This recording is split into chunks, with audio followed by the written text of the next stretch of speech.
What's going on, man? Y'all know what time it is. Okay, then. Nah, I just fucking around. Time for the best podcast, man.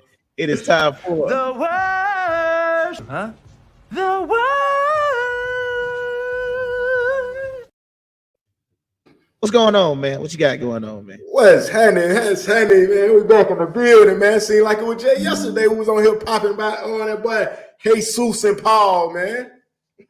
Yeah, man. Well, you know, last week's episode, if you didn't catch it, we was talking about basically why the black community is not going to church as much as I guess we could say the prior generation. So you need to catch that if you haven't seen that on the replay, man. Man, we've been talking about a lot of religion on the show, man. You know, a lot of religion been going on, man. You think that's a good thing, or what you think? Yeah, I mean, it's one of them topics that people want to hear about. That's how I feel about it, because we all got answers, we all got questions on this inflation and slick recession, if you want to call it. It got everybody in shambles. So, you know, everybody who wasn't even praying to start praying. People who were Christian turned Muslim because the Christian faith didn't work for them, and the Muslims turning Christian. You know what I'm saying? So we just trying to get to the bottom of it. Is it some way we can get on one accord, one central, you know, like the central nervous system, but like the central religious system? Just it's one way across the board. Yeah, I mean, well, see, the one thing that I was kind of looking at is, and we're gonna get into it tonight, and I just want everybody to understand before we get into it, like, we need to understand, like, it's almost like, you know, you watching a comic book movie, you got to know the origin stories of what we talking about. So I got to be equal when I talk about what Paul did. They got some similarities, they got some difference. I got to be equal when I talk about what Muhammad. Now I'm gonna say I ain't no expert in the Quran, so I'm using somebody else's material on what he said. So because he seemed to be he's a reform, he's not a reform Muslim, he's a converted, he's a Christian now, but I guess he grew up a Muslim. Excuse me. So we're going to be talking about that as well. So I just want everybody to kind of understand the perspective of what we talking about. We say Paul versus Muhammad, we're not necessarily saying who's better, who's more credible, but I think a lot of times the question that I want to ask is, why do you believe one and not the other? And I think that's the whole thing, because I don't really know anybody who would talk about Paul and Muhammad in a good light. You know what I'm saying? It's like you rock with one and you don't rock with the other one, or you rock, you know what I'm saying, or vice versa. What you think? I told you, I think really everybody's just confused, man. So I'm trying to help. You know, they say anything that's confusion is a lie. You know what I'm saying? That's my theory, man. A lot of the theorists and the you know, whatever they want to call them, you know, pseudos, whatever, any name we can say, the art of confusion is usually a lie, man. So if it ain't plain and simple, black and white, man, it's usually some trickery in the game. Yeah, man. But once again, now we just got into, we got a lot of stuff we got to get into first, because we just gonna kind of, you know, hit some of the trending topics, because a lot of stuff been going on lately as well. We're gonna get into the Paul Muhammad discussion in a little bit, but like I said, the audience is continuing to grow. It seems like every week we get more subscribers, more views, more everything. So just in case people out there don't know who you are, man, go ahead and introduce yourself. Okay, yeah. We jumped out beside ourselves, you know. I got off track and shit, but yeah, it's the one and only, man. That boy Birdie, man. As usual, every week we come in the campaign and give y'all some strange for a little bit of change. No Diddy, no Diddy, because hey, he been all over the headlines. Hey, I don't want them type of headlines on me, man. But what I will say is, it needed to be some evidence first, because a lot of women, because this leads to the DJ Akademiks that we got to talk about later too. A lot of women now are just looking at me and they got the money and just like, okay, let me think. I messed with him 2 years ago. Oh yeah, he raped me. He pushed me.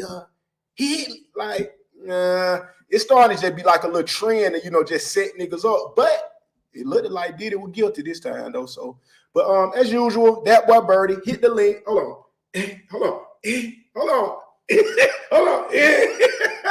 Okay, that boybirdie.com, man. Y'all know what to do. That's all you got to do. And for those that need help with your credit, I'm working on a new thing, a new system where maybe I could do something like some kind of membership for like $25 a month, and I just give everybody a little game. But you got to do the shit yourself. I ain't working for no $25. You know what I'm saying? But I hate to see everybody cars getting repossessed, getting eviction notices, and that's the only reason I started doing credit repair, to help people. So it ain't all about the money. So I just want to let everybody know it's hope out here. Don't get it jumping off the bridge and hanging yourself. We don't need none of that. So in the meantime, you know what to do. Oh, that nigga done moved all the shit around. Hold on, that nigga got so many commercials on this thing. Let's get it.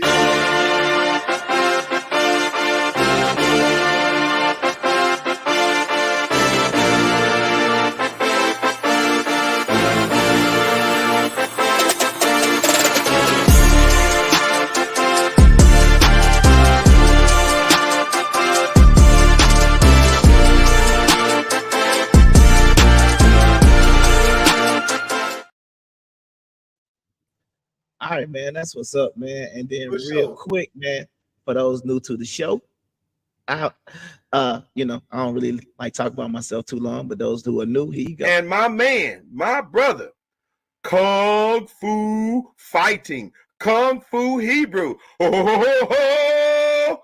Ha! Ho, ho, ho, ho, ho. Ha! Stop! It's the motherfucker remix! Ho ho ho. Ha. Ho ho ho. Ha. That's right. You brought about 20 more people in the room when you put that babe out there with that remix. Hey, man, you already know, man. Hey, niece be very influential on here, man. So she excited every time she hear the bam, bam, bam, bam. It says, we know what's going on, man. But like I said, man, let's just get into some regular topics, man. Like I said, we ain't gonna do the women's section tonight because I was thinking about doing the women of Islam, and everybody had a hijab on. And if you don't know what a hijab is, it's like where they basically just you only can see the face. Clothes. Clothes. That's all you gotta say these days. But I know what I feel. Yeah, it would have been we couldn't really The garment. it would have been a good visual. That's the whole thing. I respect it. We're gonna get into that in a second because I think that's gonna be one aspect where we're gonna kind of compare the Paul version of Christianity to the Muhammad way of Islam. So we definitely gonna get into that, and we're gonna kind of do like I'm gonna kind of give some brief basic explanations and kind of explain like who did it better. But we're gonna get into all that real quick. So for sure. let's go ahead and get into some of these topics, man. No echo or nothing. No echo. I ain't got no echo or nothing, do it. Nah, you good. You Okay, good. Okay. All right. So one of the hottest topics for a long time, man. The only reason why you probably talking about women's basketball and things like that. It's a lot of people want to talk about Caitlin Clark. And if you didn't know, hold up. Oh, I got you. Oh, yeah, that's why I want to mention that before we drop it down. Let me mention that. Best comment tonight, I'm shooting you a cash out or free credit repair for 2 months. Why that worth $1? $2, $3. Ooh, it really worth $2,000. So drop them comments, man. We need to see about 300 comments. I don't care if you keep repeating it. I'm shooting it to you. Get that free money, man. Because black folks don't like free money sometimes. It be like that sometimes, man. Sometimes you can't get the money. Hold on, let me slide over a little bit for somebody to be trying to say I was graping or I was, you kissing it. When I be with a Joe Biden sniffing the hell. You know what I'm saying? Somebody say I was doing something to Kayla and they clip this up. You know what I'm saying? So let me move over a little bit, give her a little personal space. But the great hope of the WNBA had her first 2 games and didn't go too well. The great white hope. You said it, not me. Oh yeah. But her first game, that was a classic. They lost by 21 to the Connecticut Sun in her first game in the WNBA. In the second game, they lost by 36 at home to the New York Liberty. And so my question is, man, what are your thoughts on Caitlin Clark right now? Well, I've been watching and keeping a track of it, man. I even been watching the other podcasts and everything talking about it, man. It's to the point that boy Mateen Cleaves, shout out to It Is What It Is podcast. We're going to put them in the mix in a little minute. They're going to put us in the mix, man. I'm already hitting them ball with DMs and everything. We're going to link in once they see what's going on. But anyway, they saying it, man. They might need to just Matter of fact, it wasn't Mateen Cleese. Not that said this. It was Jason T. I mean, yeah, ain't that the name? Jason Terry. No. What's the boy used to be with Atlanta? Jeff T. Jeff My T. bad. Okay, My bad. I'm tripping. You know, that nigga been gone so long, man. But anyway, Jeff T was on a little podcast, and she was just like, man, Caitlyn was really the only hope we had that the WNBA had for getting some goddamn new money, new sponsors. And like, man, you can't let her go out there and get manhandled by them girls, man. Y'all been change the script up. You know what I'm saying? And I agree. So you think they should rig the WNBA is what you're saying? They gonna have to. They don't put her at the face, kind of like a Mahomes, and she ain't went. I mean, you know, it's the beginning, but you can't come in making 10 turnovers and hey, woo. But you made a Mahomes comparison. I don't know if that's fair because Mahomes at Texas Tech, it ain't like Mahomes took Texas Tech to a national championship. It still was Texas Tech. It's only the face, though. I'm just speaking of the but face. I'm saying like Texas Tech was technically better when they had Crabtree and them. You know what I'm saying? Like that was a better Texas Tech than when Mahomes was there. But he came in the league with the intentions, or their intentions was him to be the face of the league. I mean, it kind of was Lamar Jackson, but Lamar, they say, come on. It's so you think Mahomes when he came to the league, he was intended to be the face of the league? I don't know about that. How did it happen then? Because he won. I can't say that they like the script for Mahomes. He don't fit the blueprint. What? He don't fit the blueprint. We don't even want to get into this year because we already were showed with all the colors and Travis Kelce and Taylor Swift, all they kissing on the feet. God, now what I'm saying, the Chiefs and Travis Kelce and Taylor Swift is a different scenario than saying who the quarterback is. Huh? Who is their quarterback though? Right now, but I'm talking about when he entered the league though. That's what I'm saying. I didn't see when Mahomes got drafted. This is the future of the NFL. Okay, well, let me ask you this then, and it's a damn good question. I would put it like like Andrew Luck. They did it with Andrew Luck. I wouldn't say they did it with Mahomes, but go ahead. Okay, that's a fair question. I mean, it's a fair perspective. So I'm gonna say this: who was the face? Who was intended? Who was Roger Goodell and them intending to be the face after Brady? I mean, now you obviously gonna say Mahomes. No. I'm just asking. Since you said Andrew Luck and all of that. I was saying Andrew Luck. Andrew Luck was intended till he retired. Yeah, absolutely. You can't be on the ass end of your career and be the face now. Man, they wanted Andrew Luck to be good because they talking about Andrew Luck as the Hall of Famer. For real, they want to put that boy in the Hall of Fame. So let me ask this. So you telling me? You know we kind of judge things by like the Madden NFL cover, right? You telling me Andrew Luck is known to be on the front of Madden NFL games? He had to be on one, right? He might have been on one. I can't remember. I ain't a game. But I'm just saying, you think that I'm saying, and that's a fair judgment to the whole comment section and the viewers. Yeah. Who was the face of NFL after Tom Brady, or who was intended to be the face? That's a good ass question. Yeah, that's what I'm saying. I would definitely say Andrew Luck. Andrew Luck probably ain't even top 10. No. What I'm saying is intended. You understand what I'm saying? It's a difference because your specific thing was who was intended. And I think if Andrew Luck wouldn't have retired, they wanted to boost him because he fit what they wanted. Now he didn't have a look like that. He didn't have to look, no did he? I would have gave it to Johnny Manziel before I gave it to Andrew Luck. No, Johnny Manziel didn't play like he don't play like the quarterback they want to see. We get that, but still. I'm saying so you just kicking Mahomes out the race of the face. That's what you're gonna say. No, I'm saying you are absolutely correct right now. But no, I know, I got that.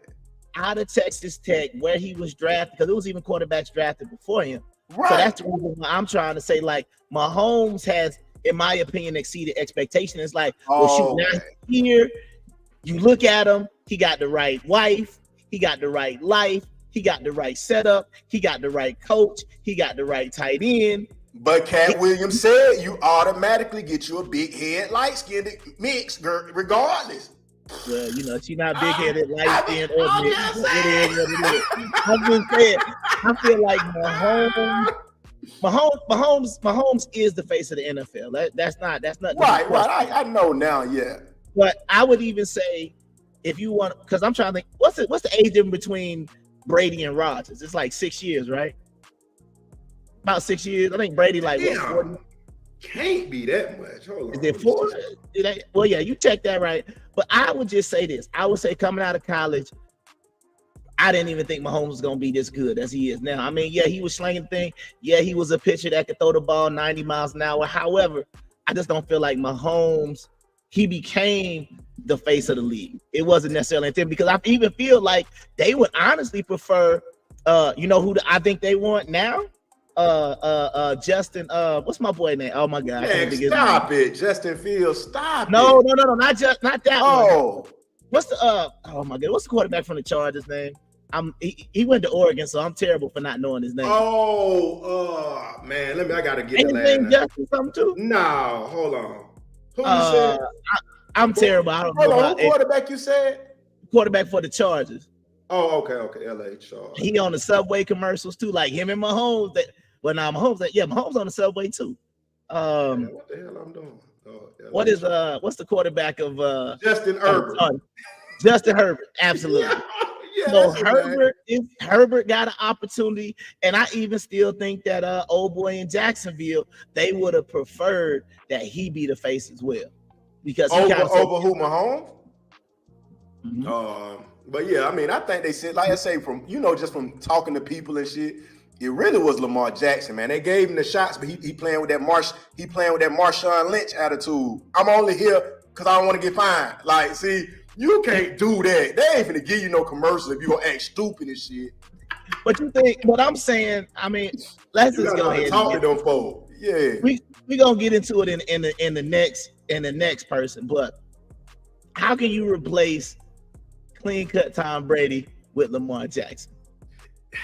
It just didn't work out right. But it's just people are attracted to him. You know what I'm saying? But it didn't work out. It didn't work out. But once again, that's the reason why I'm just trying to say, it's like if we're gonna have a full black quarterback as the face of the league, that's a little different. Yeah, it is though. I ain't gonna lie. I'm naming, and I'm doing it on purpose. Like I'm naming like your highest profile white quarterbacks. No, I know you're right. You're giving a good argument. You're really giving a valid argument. It's like they want one of them to succeed. You understand what I'm saying? And that's the only reason why I say. And I think talent-wise, Justin Herbert has the talent to be that. He kind of got a little. I mean, he's shown a little something. He on a couple of commercials, but I just don't feel like, because even at Oregon, he don't got the personality.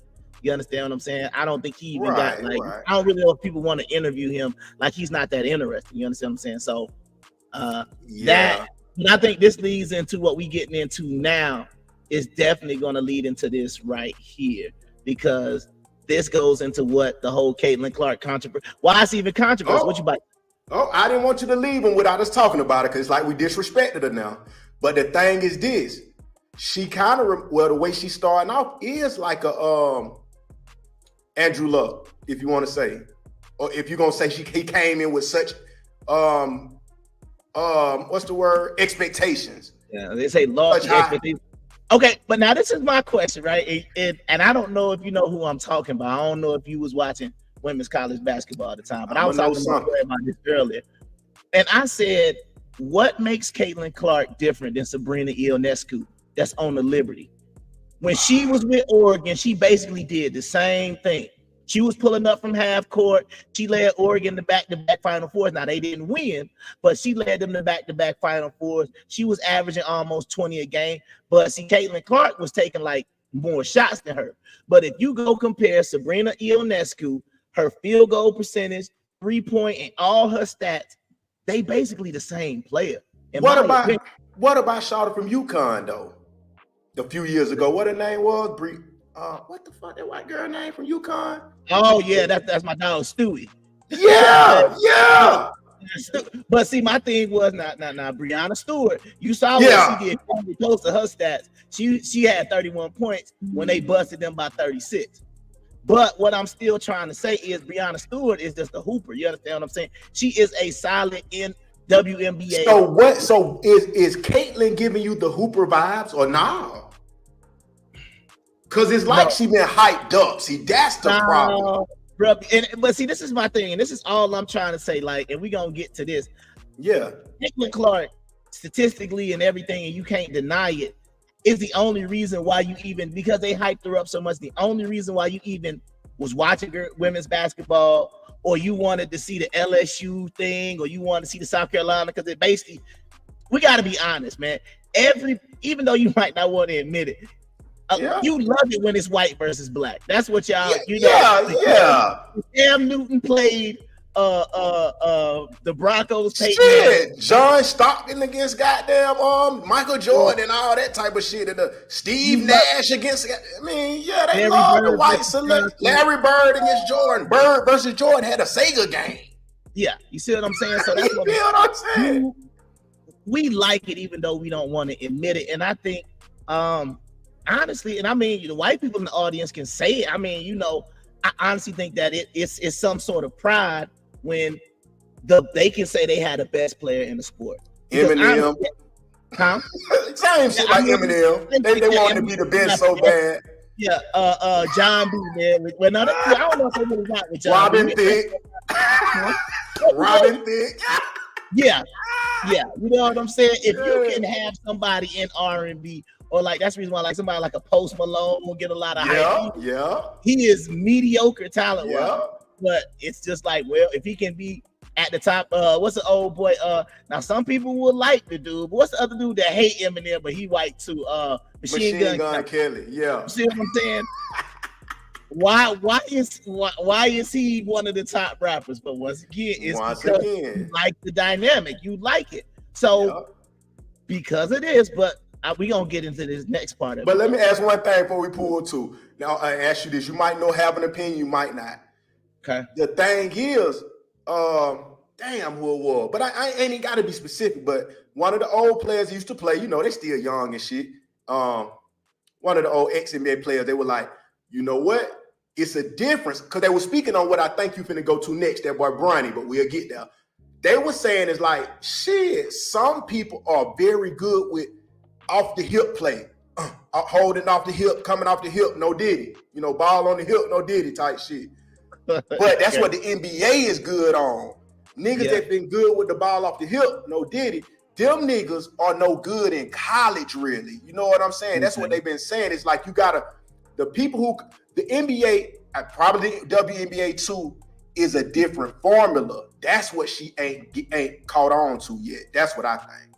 I don't know about you. Well, it's like, this the other thing you gotta look at. You gotta watch her dribble that ball. And it is not as tight as you would want it to be for her to have all this height. Now she can shoot the ball. That's not up for debate. Okay. But She just the thing is, it's not even her fault. This is the one thing I want to understand about when we talking about Caitlin Clark. All the stuff that's happening to her is not her fault. All she was probably trying to do was play. All the race stuff, all of her being the best player ever, all of the hype. It ain't like she came out and really said nothing about it. But it brings us to this next part. Asia Wilson. Okay. Now, she's been, I think, a 3-time MVP in the WNBA. And basically what she's saying is there would not be a little, it wouldn't be no hype if she were white. It wouldn't be no hype if she was black. She wasn't white. She was saying that black women have dominated the WNBA since the inception. And then it's almost like every time like she said, every time a white girl come around, everybody wants go back to her. Yeah. See what I'm saying? And do you think that she has any legs to stand on with that comment? Most definitely. But that go with what I was saying about Jeff Teague earlier. Okay. If it's because I want to say this that they said, but I know I'm not far off. She has boosted sales like tremendously. Maybe we can Google it or something or whatever. Oh no! And I'm talking about Caitlin. I'm talking about Caitlin Clark. She's made things go crazy. But if she becomes a straight flop, All the money gone, all the promo gone, all the sponsorships. No, because the WNBA right now is trying to break this $1 million mark. Like they're trying to get the players more money, and Caitlyn is kind of the face of the new wave, from what I'm hearing. And if she come in and just flop, and nobody want to come to the game no more, it's over. That's why they say, hey, just play a little soft on her. You know, I mean, it's fucked up, but that's my point though. And what I keep trying to say is like, and that's the reason why, if it's about the money, then I think the other players need to be quiet. You understand what I'm saying? Y'all need to say the exact same thing the media is saying. She was I mean, you got to be slick with it. Hey, she was a great college basketball player. I'm looking for the chance. I didn't get a chance to play against them in college, so I can't wait for her to come to Vegas. It's gonna be a great matchup. Great. Just be political about it. Don't come out talking about, because this is why I was talking to my boy about it, and we got to get a little deeper than just sports. Right. The problem with the WNBA ain't even the play. The problem with the WNBA is, out of all of the major sports leagues, and I'm not counting the women's soccer league because don't nobody watch that. But what I'm talking about, out of all professional sports, and I'm gonna put the WNBA as a professional sport, they are the most politically loud, and that's problematic. You understand what I'm saying? Because you can, but you know you're gonna turn off middle America when you start talking about racism, and you mad because one little player come in and she gets some attention, and it's bringing you money. Yeah, well, you know me, man. You know me and you debate about a lot, man, and I be hating, and I used to be on the other side of this shit, man. That's why it's so hard for me to debate about this shit, and not just that, not what we saying, but I'm just saying this topic. It's because I changed my mind, bro, from being all kind of like Asia Wilson, no Diddy, but on the tip of systemic racism, bro. I just don't believe in it no more, bro. Because I'm tired of keep blaming the white man and this and that. Bro, everybody got the chance, bro. It's over with for that systemic racism shit. I mean, because like I said, even when it comes to the shootings of the people and all that, and the police shootings and whatever, bro, 9 times out of 10, and I'm not going against my people on this, but 9 times out of 10, we talking about goddamn Lil Ray with the strap in the car with goddamn Sam Blunt lit it one time. Oh, but they put me over for no reason. Like, come on, bro. You gotta beat them at their own game, bro. Yeah. That's just me. Stop crying. This is my thing, though, right? Regardless of how you feel about the race aspect, regardless of how you feel about any of this, the part that they need to understand is she's the draw. So, I agree. Because that's the thing about it, right? Remember how the NFL, even though they done recovered, but remember how the NFL was suffering when the whole Kaepernick and the knee, and then you had all the memes. You know, what was it? I stand for the flag, I kneel for the cross, and all of that stuff started coming out. You don't want politics. You don't want millionaire athletes like in the NFL when you got these white people in middle America who go to work every day, earn regular pay, have a regular life, and they're completely fine. And then they looking at y'all like y'all are a bunch of entitled millionaires complaining because you get to play a kids game and make millions of dollars. See what I'm saying? So my thing is, regardless of whatever the case may be, even with the WNBA salary, you got to think about that. You're complaining, but you're still making more than the average person in America. You understand what I'm saying? With your endorsements and other things that you could buy, even with your regular base WNBA salary, you're still making more than the average person. And you're just playing, like you said, that's what it is. So anytime sports get political, it's a problem. Baseball suffered when they moved the All-Star game because Georgia passed that concealed carry gun law. All of a sudden, y'all moved it. You understand what I'm saying? It's a lot of different things that you got to be careful, because sports don't exist without money. They don't exist if they don't have no people that want to watch it. They don't have nobody that want to go to the games and buy the merchandise. Slide to the side, bro. She blocking your mouth, bro. You can't kick it to them. They think you think. No, you got to be about right. Yeah, we see you now. Yeah, we can't see. We can't see your face, bro. All we see is look like Asia. You doing a ventriloquist. Oh, okay. Oh, see the way I'm the puppet. You know what? They got the puppet talking. No, because that's my thing. What I see, it's like she over here. But yeah, nah.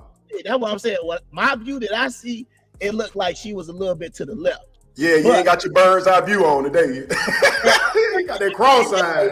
I don't know what we see, but hey, it is what it is. But all I'm saying is this: at the end of the day, they need to understand Caitlin Clark is a draw. She the draw, though, for real. I like that. Like, for example, like this is the thing that I was talking about before. Like, think about Wemby. When Wemby came in, oh boy, ESPN Spurs games all year. Man, Wemby went out there and they was like, oh shoot, we done hyped up the wrong person. He ain't gonna be able to hang, right? Yeah. Then they had to go ahead and start trying to run it back real quick. But with Caitlin Clark, like I saw the game last night, I mean, they were so hyped to get blown out by 36 points at home. Bro, they wanted her to make every shot. And it was like she made, like, it was like funny because like she tied the game in like 2-2. And then after that, boy, it was a wrap. But then Breonna Stewart started punishing. You understand what I'm saying? But every city they go, like when they come to Atlanta, they not playing at the College Park Arena. They playing at State Farm because they feel like they're gonna be able to fill out the whole arena. And what I'm saying is that's what make it a draw, though, because they know they wasn't expecting to fill it out. Like you just said, they wouldn't have did that the previous years. They're doing it now on her back. But you can't do it if she over there fucking up. But that's what I'm saying. Like the game, you can't do it. The first night, but last night she had a bad game. It was like 9 points, 2 of 11 shooting. It was ugly. Like I say, 10 turnovers. It was bad. So, but this is the one thing I want everybody to understand. I'm not rooting for her to fail. You understand what I'm saying? Because honestly, I want the WNBA to elevate. Let me tell you why. So I can stop hearing y'all complaining about the money, it not being fair, all the other stuff they want to complain about. Because once you remove the complaint, because y'all always, because like I said, bro, I'm all for the equality. If enough people show up and you can make $20 million as a WNBA player, I'm all for that. But what I'm saying is, and the same thing I've been saying, you can't ask for the same money when don't nobody care to watch what you're doing. Now everybody is at least saying, oh, I care to watch. Don't blow it by bringing politics in. This is an election year.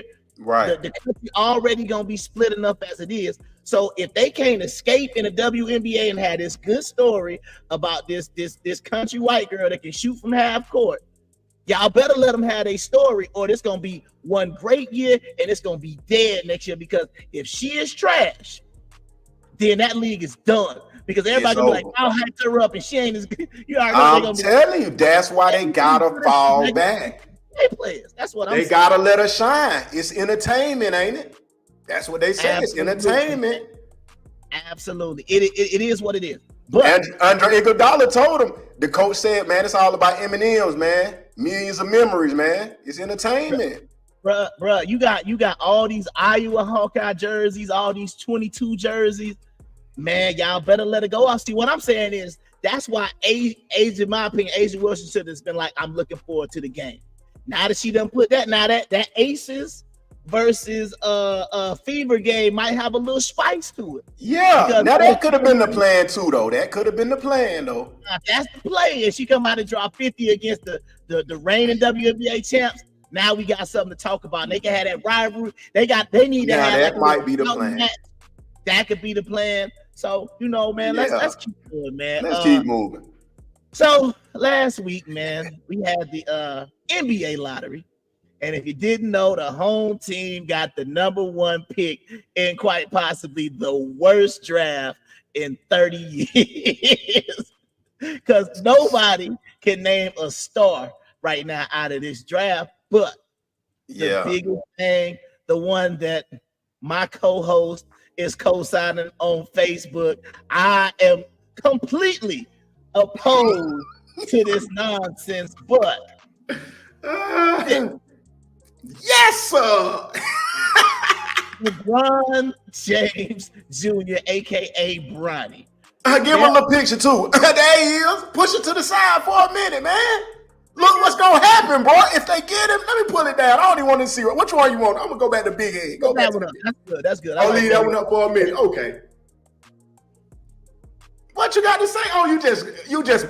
I want you to speak first because you are the investor of this. I am completely opposed. So you go ahead and give your speech why this is a good idea. Okay. See, we just were talking about Caitlyn, so you understand the draw. Mm-hmm. That's what we trying to say. You understand that? So that's what this is about, bro. Bronny been fighting and saying he want to stand on his own, but you can't stand on your own, bro. You're a junior. Your name LeBron James Jr., bro. It's over with. Like you said, if we take your name off, you don't even make it to the NBA. If we take your daddy name off, you don't even make it. So stop doing that shit, bro. Be glad to be the junior. Now just represent that shit. But what we're talking about is that this the new year. It's going to be the new year. And do you know how much fucking money and shit that will bring? I think every other stadium might just close down. If they bring LeBron and his son here, everybody will move out of California, Las Vegas, goddamn Memphis. Nigga, they going to move out of New York. The Knicks fans, Spike Lee going to move to Atlanta. It's over.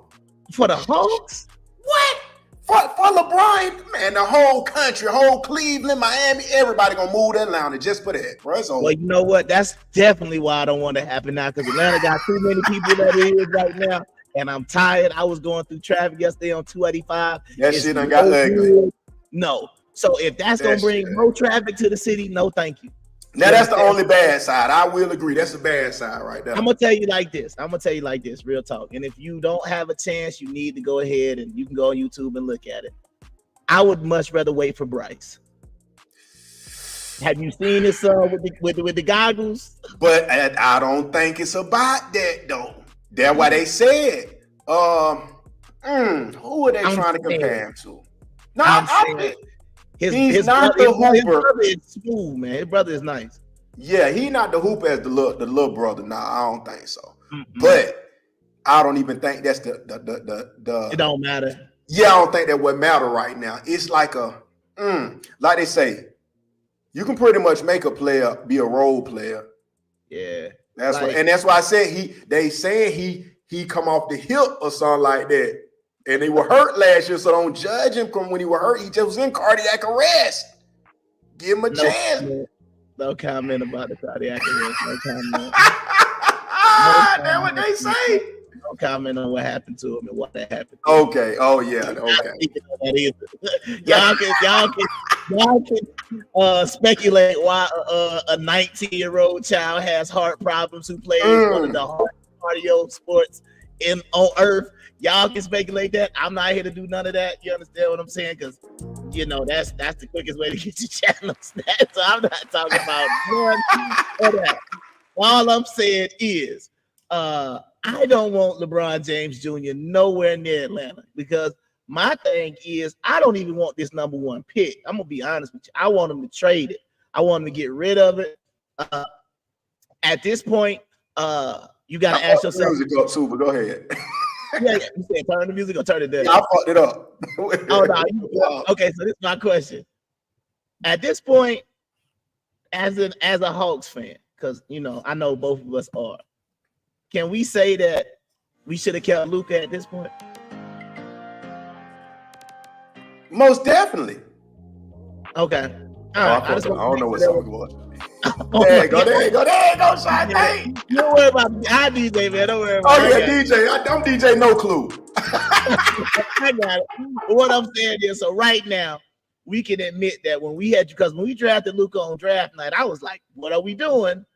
And then it was like, we got Trey, and I was like, all right, cool. Now, no disrespect to Trey, but he did take us to the Eastern Conference Finals. However, man, let's Luka. Right now, we already know what we got going on. I just mentioned about Iguodala, whatever. We just seen the latest one. They playing around. We just seen. I wish I would have brought it with me today when Shaq was on the doing the interview with Funny Marco, I think. So the rings real, Shaq? Oh man, no, they ain't real. We had the script to know I was gonna win that year. And see that I'm like, is they making a mockery or is he being serious? Because that's what. Nah, man, I'm not going. See, this is the thing about it, man. The script nature of sports or the rigged aspect of sports. It's not. I'm gonna put it to you like this. I feel like there has to be some sort of control because there's a gambling aspect to it. Most However, definitely. like for example, that's the reason, but it can't be completely scripted because you can bet on it. Like, have you been to a Harlem Globetrotter game? Nah. Not even young. I mean, I've seen them before, but yeah, you might need to get one of them in the new. If they still do it, I think so. That is what made me know that it can be scripted, bro. Everybody, you got to be at one of them games. Before it was Steph Curry, before all of that, they'll be throwing it from half court with one hand. They'll turn it back. Bro, that one I knew. And they weren't getting paid $40 million. But maybe they just that talent. You ain't gonna give them no talent. No talent is that good. Okay, what about this? This is my point. This is my point. You can bet on every sport, but you cannot bet on professional wrestling because we know that's all the way scripted. You understand what I'm saying? That's what I'm saying. It's like they can push an agenda, but the players still got to put that ball in that hole. Unless you go tell me it's some way they can manipulate that ball. You want me to know how they manipulate the ball? They manipulate the ball because they got the best players in the world. That's what I'm trying to get you to understand. The Harlem Globetrotters can do it with the magnetic ball, and they're good enough because they like the elite that didn't make it to the league. A lot of them is some elite players or shooters or dribblers. But I'm just saying is, let's think about this now. Will Smith and Denzel, when they were saying, oh, they make 30 million a movie. It's because you can turn this nigga to goddamn Pursuit of Happiness to goddamn I Am Legend to Bad Boy to goddamn the gay nigga in 6 degrees of separation. That nigga can turn into a new human. That's what I'm just saying. It ain't too many people can do this. So you just saying, so like when we watching players and they just miss it, they doing that on purpose because you want it. Let me give you another example. If anybody who's on the panel, look up Lethal Shooter, the nigga who trained these niggas to shoot. He say we're too short to make it to the league, just a little bit. He went to G League and all that, but the nigga is running on treadmills from the 3-point line like they would about pass it. I'm talking, he running on the treadmill, bro. And they hit 20 straight. Now, are you sure? Because I mean, you know, he got over 20,000 videos of any way you want it in the gym. He'll take a person from the streets, put them in there, and say, "Here, I'm going to show you for an hour, and I'm going to let you shoot." This nigga is deadly. I just want to make sure because you did send me that church with all the women in Sister Mary. You did send me that. You did send me that. I will trick you sometime. Everybody is just If what was the name of it? The Church of the Gloom. The Grace of it's on Instagram. It's nothing you need to watch because it's not a real church. But basically, everybody in the church is bad with implants. That's basically what it was. Everybody is flawless with implants. It don't matter if it's a choir director, the pastor. God gave it to him. It's pretty bad. But that's all I'm gonna say like that. So I would say, look at that. But it's just a fair question. I mean, a fair observation, though, bro. If out of 90 billion people or however many people, I don't know, don't quote me, and it's only 500 players in the NBA, bro. It's only 500. That lets you know there's 500 of the most elite players in the world. If that don't mean nothing to nobody, then it don't mean nothing. But to be the top 500 of anything in the entire world, you a bad motherfucker, man. Okay. And you can miss and hit on call. I'm damn near sure of that because I can play ball with niggas who are like college material and was good. And these niggas can go 20 for 20. You know what I'm saying? So imagine what a fucking NBA elite star, not a bitch ride. I'm talking about LeBron's, Curry. These niggas, man. But that's why they was hyping up Bronny Jr. because he was hitting like he hit 17 to 21 threes, but I'm like, it's unguarded and it's practice. That's you supposed to do that. I wouldn't be surprised if he didn't do that in a breakout game for whoever drafted him. I'm damn near feeling like that. Because I mean, go ahead. No, I was just gonna say he's gonna have the choice to be. He's gonna be just like Caitlyn. Either he's gonna destroy himself, or they're gonna make him have to. The league gonna have to soften up for him. Something. Yeah, but that's what I'm saying though. Oh no, I know they said 8 billion. I was just talking shit. You know me. I'm a stretch. But think about this though. Good try, Chris. Good try, Chris. I'm a capper. This is what I'm saying. Think about this for 1 second. This is what I'm saying. Like, the thing about it, we want to start talking about stuff being rigged. If you've ever had a chance to go to a baseball game and you've seen major league batting practice, it's like, bruh, it's no way y'all striking out like that for real. Bruh, major league batting practice is like a home run derby. You know what I'm saying? Like, bruh, if you've ever seen them hit the ball, huh? But what you mean by that? Bruh, are they hitting good? I'm saying what you Yes, bruh, I'm talking about it's like they be like home run, right fence, bam. Home run, center field. Please let me see where you're going with this, because I got something for them too. That's what I'm saying. So when you start talking about stuff being rigged, are you gonna say like they just that good? They shouldn't be missing the way they are. I'm like, no. Ho. You can finish your point, but no, that's not what I'm saying. I'm saying they control when they hit and when they miss. Right. That's the same thing I'm saying. You're saying like they can miss when they want, they can make it, but it's all gonna go along with the script. And that's what I'm saying with the baseball. If they striking out 4-5 times a game, how when I just saw you take batting practice and you crush it, they're trying to miss, bro. That's what I'm telling you. It's no pitcher in the world can get any pitch by niggas like Mike Trout. That's what I'm saying. It's no pitcher can pitch him and strike him out if they were being serious ever. Not if you keep it in that goddamn box. Or this the other question. Or can the pitchers are they actually unhittable if they really wanted to be? That's the other question. Okay, but what I'm saying is they got it evened out to say, yeah, how we gonna do it? That's why you see it running to the mound. Hey, but stop throwing that goddamn ball, boy. We gotta score one more time. Oh yeah, good job. Yeah, do that goddamn straight. Oh, okay. I mean, because check this out. Before we go, we are gamblers. Just think of this. This is all I want you to think of. It's been nights in baseball since you bought an MLB that it was. The spread, the total was to go under 8, and the total was 8 for one game, 9 for one game, 10, 7, and all of them land exactly on the number. Come on, man, this shit is or like last night, the Dodgers are negative 300 against the Reds. It was rigged, bro. It was rigged. Right, that's what I'm saying. Too much money on it. It was too much, bro. It was some niggas knocked they in the dirt. Boy, I'm trying to be PG-13 for me. Nah, you good, man. Once again, man, I want to shout out everybody tuning in, man. Appreciate everybody tuning in, but y'all got to know that the first hour of the W.O.R.S.E podcast is brought to you by Southern Fusion Bistro off Noah's Ark Road. You can order through Eats. You can order through Uber Eats, DoorDash, and also off their website. I believe they do got a special going on right now.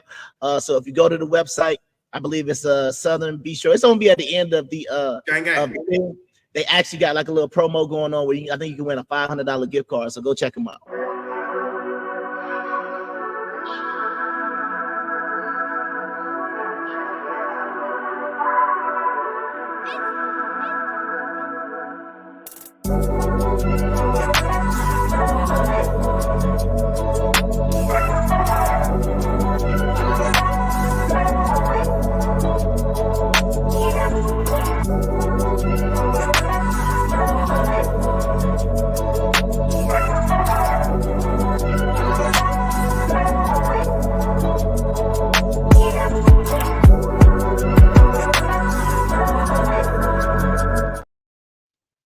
All right, so we back.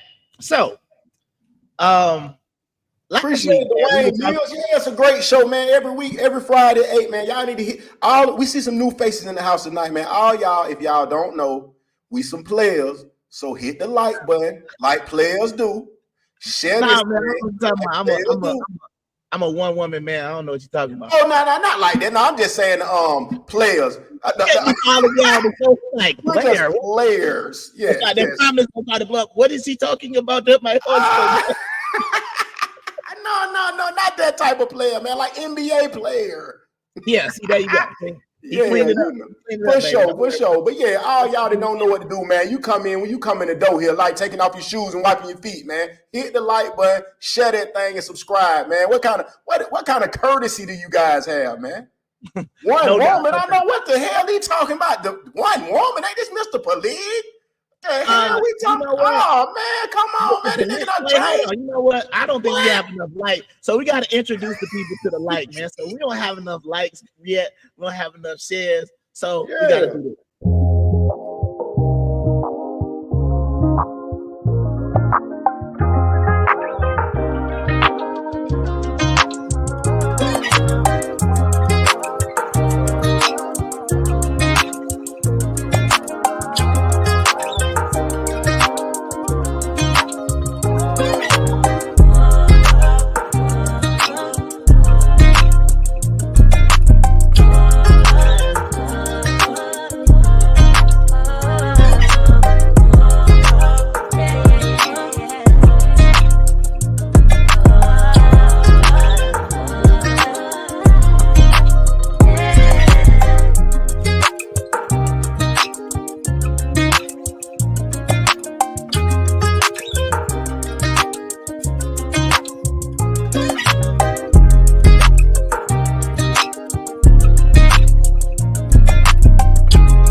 All right, man, we back, man. So let's go ahead and do this real quick, man. We about to get into some of the more serious topics, stuff like that, man. And shout out to everybody who tuned into the like I said, the middle of the week podcast, man. We trying to bring you a little bit more content, man. A lot more content gonna be coming. I got some new announcements to make pretty soon. But what we need to do, man, is allow y'all to come interact if y'all want to, but we just want to go ahead and make that option available for everybody once we start getting to this topic, because we had a couple of things we had to finish from the last show. If you didn't watch the last show, it was 4 hours. We had callers. It was a good conversation. Check it out. But let's go ahead and what we about to do now is go ahead and open up this arena. So if you want to, go ahead. No, my bad. Yeah. Hey, shout out to Ghana, man. Y'all know about Ant-Man in Ghana? Wow, definitely. Y'all know, but yeah, you mean finish what you were saying and we'll get to what we're saying. He finna open up the arena let's get it. About to open up the arena. You was gonna say something before I hit the button? No, I was just gonna say, we're gonna definitely talk about Ant-Man. You know that boy, that's that city shit, nigga. Yeah, ATL ho. ATL ho. ATL ho. What you mean? It's a murder beat.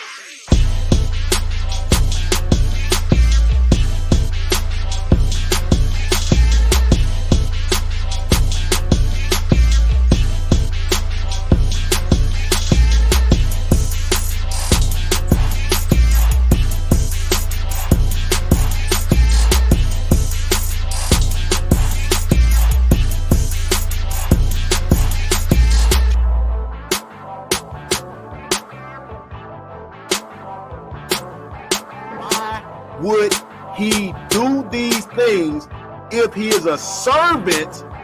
And I say servant.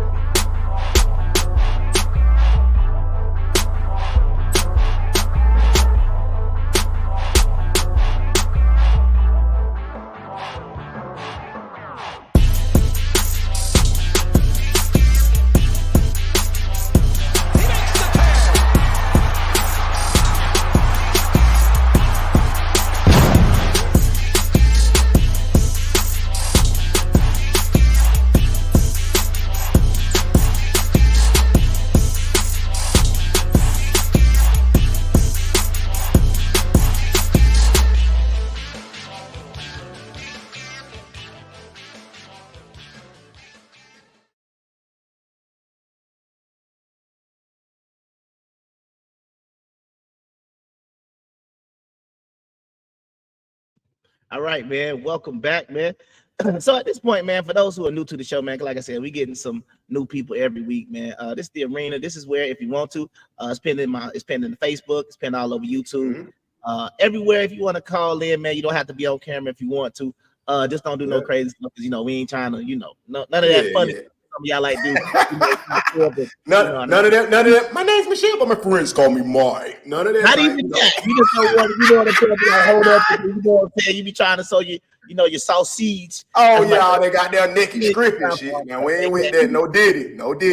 But yeah, it's all good, man. So you can hit that link, come up here and talk about anything you want to talk about. We're gonna get into some of the topics we were talking about last week, and then we're gonna get into, like I said, if you saw the main reason why we're here, the main topic is the Apostle Paul versus the Prophet Muhammad, and it's asking a fundamental question, right? Because I think a lot of times once you choose a religion, it seems like it's almost normal for you to judge and criticize another religion because it's not yours, or vice versa. So we're going to ask a lot of fundamental questions tonight, but then we're just going to entertain some different things as well.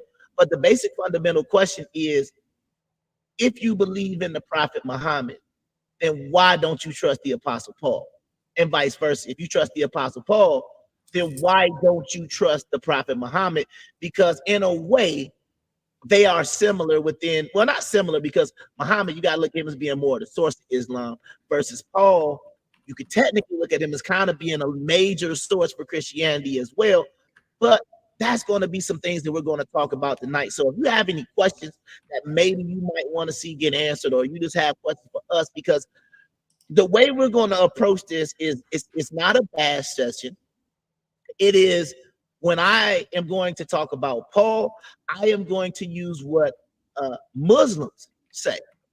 This is why they don't trust Paul. So what I'm going to be using are the things that if you go on YouTube and you talk about Muslims don't like Paul, and this is the reason why. This is what I'm going to talk about. Then for the same thing with the Christians versus the Muslims, I am going to a kind of sort of notable, I guess, Christian. I don't know if he's an apologist or whatever. I don't really know what all that stuff means. When they say they're a Christian apologist, I don't even know what none of that stuff means anyway. But I am going to use his words, not mine, because I have my own opinions about both of them as well. But what I would just like to see is, and I think you've talked about this before, why does it seem like we all have a similar origin story, but everybody just wants to bash the other person? Right. What are your thoughts? Not necessarily on Paul, but what are your thoughts just on, like, first of all, what do you know about Islam? First of all. Well, I know a lot about it. I'm not particularly claiming a denomination of either thing or nothing. I'm not saying Christian. I'm not saying Muslim. I'm not saying Judaist. I'm not saying Buddhist. I'm not saying intellectual detailed design, that shit. Yeah, I'm not doing ID. I don't know. I'm just a explorer. Yeah, that's what I am. Yeah, I just explore. I identify as an explorer. Okay, so you are an explorer when it comes to religion, no doubt. Yeah, okay. But now hold on. Let's give him a little something though. You say what I think about it, or what did I know, or whatever. The thing is, I like the discipline of the Muslim thing, because at least it gives you some discipline. At least most of the time. Some people starting to do it, and they do it in the streets, and then they never pray, never put on their kufi, never go to Jumar, this and that. So it's like, now you're doing the Christian game, where it's no rules, no discipline, no consequences. You just do what you want, then go to church Sunday. Oh, forgive me, Lord. Or go to prayer, and then just, go kill 20. Oh, I repent. Woo! That's gonna be a hard one to explain at that gate, if there's a gate. But that's where I'm gonna go with it. Well, it's so much to say, but yeah, I just want to start off. Yeah. I like the discipline. I like anything that forces you to have some kind of discipline within your tradition. Okay, and yeah, I would agree with that, because when I be out here, man, I'm not gonna front. And that's why I'm gonna say, man, straight up respect, because these brothers be out here on that truck stop pavement, and ain't no telling what type of atrocities have hit that pavement. You understand what I'm saying? And they pull out their prayer mat, whatever that's called, and they pray Mecca, and I think they pray 5 times a day. I will say, if it comes to discipline, I do believe Islam is doing a better job than Christianity right now. Most definitely. Because, like I said, it's almost to the situation where it's like, you know, Islam has a more clearly defined thing. Like I said, it's like if you, let's say if you were practicing polygamy, right? Then people be like, oh, you're a Muslim. No. You see what I'm saying? It's like they automatically know, like, oh, because, oh, in Islam, you can have up to 4 wives and da da da da da da. It's all in there, clear cut, no thing. Versus, to me, Christianity is more of a religion of repentance, a religion of forgiveness, a religion of, it's a little bit more, like they say, open to interpretation. The Quran is not.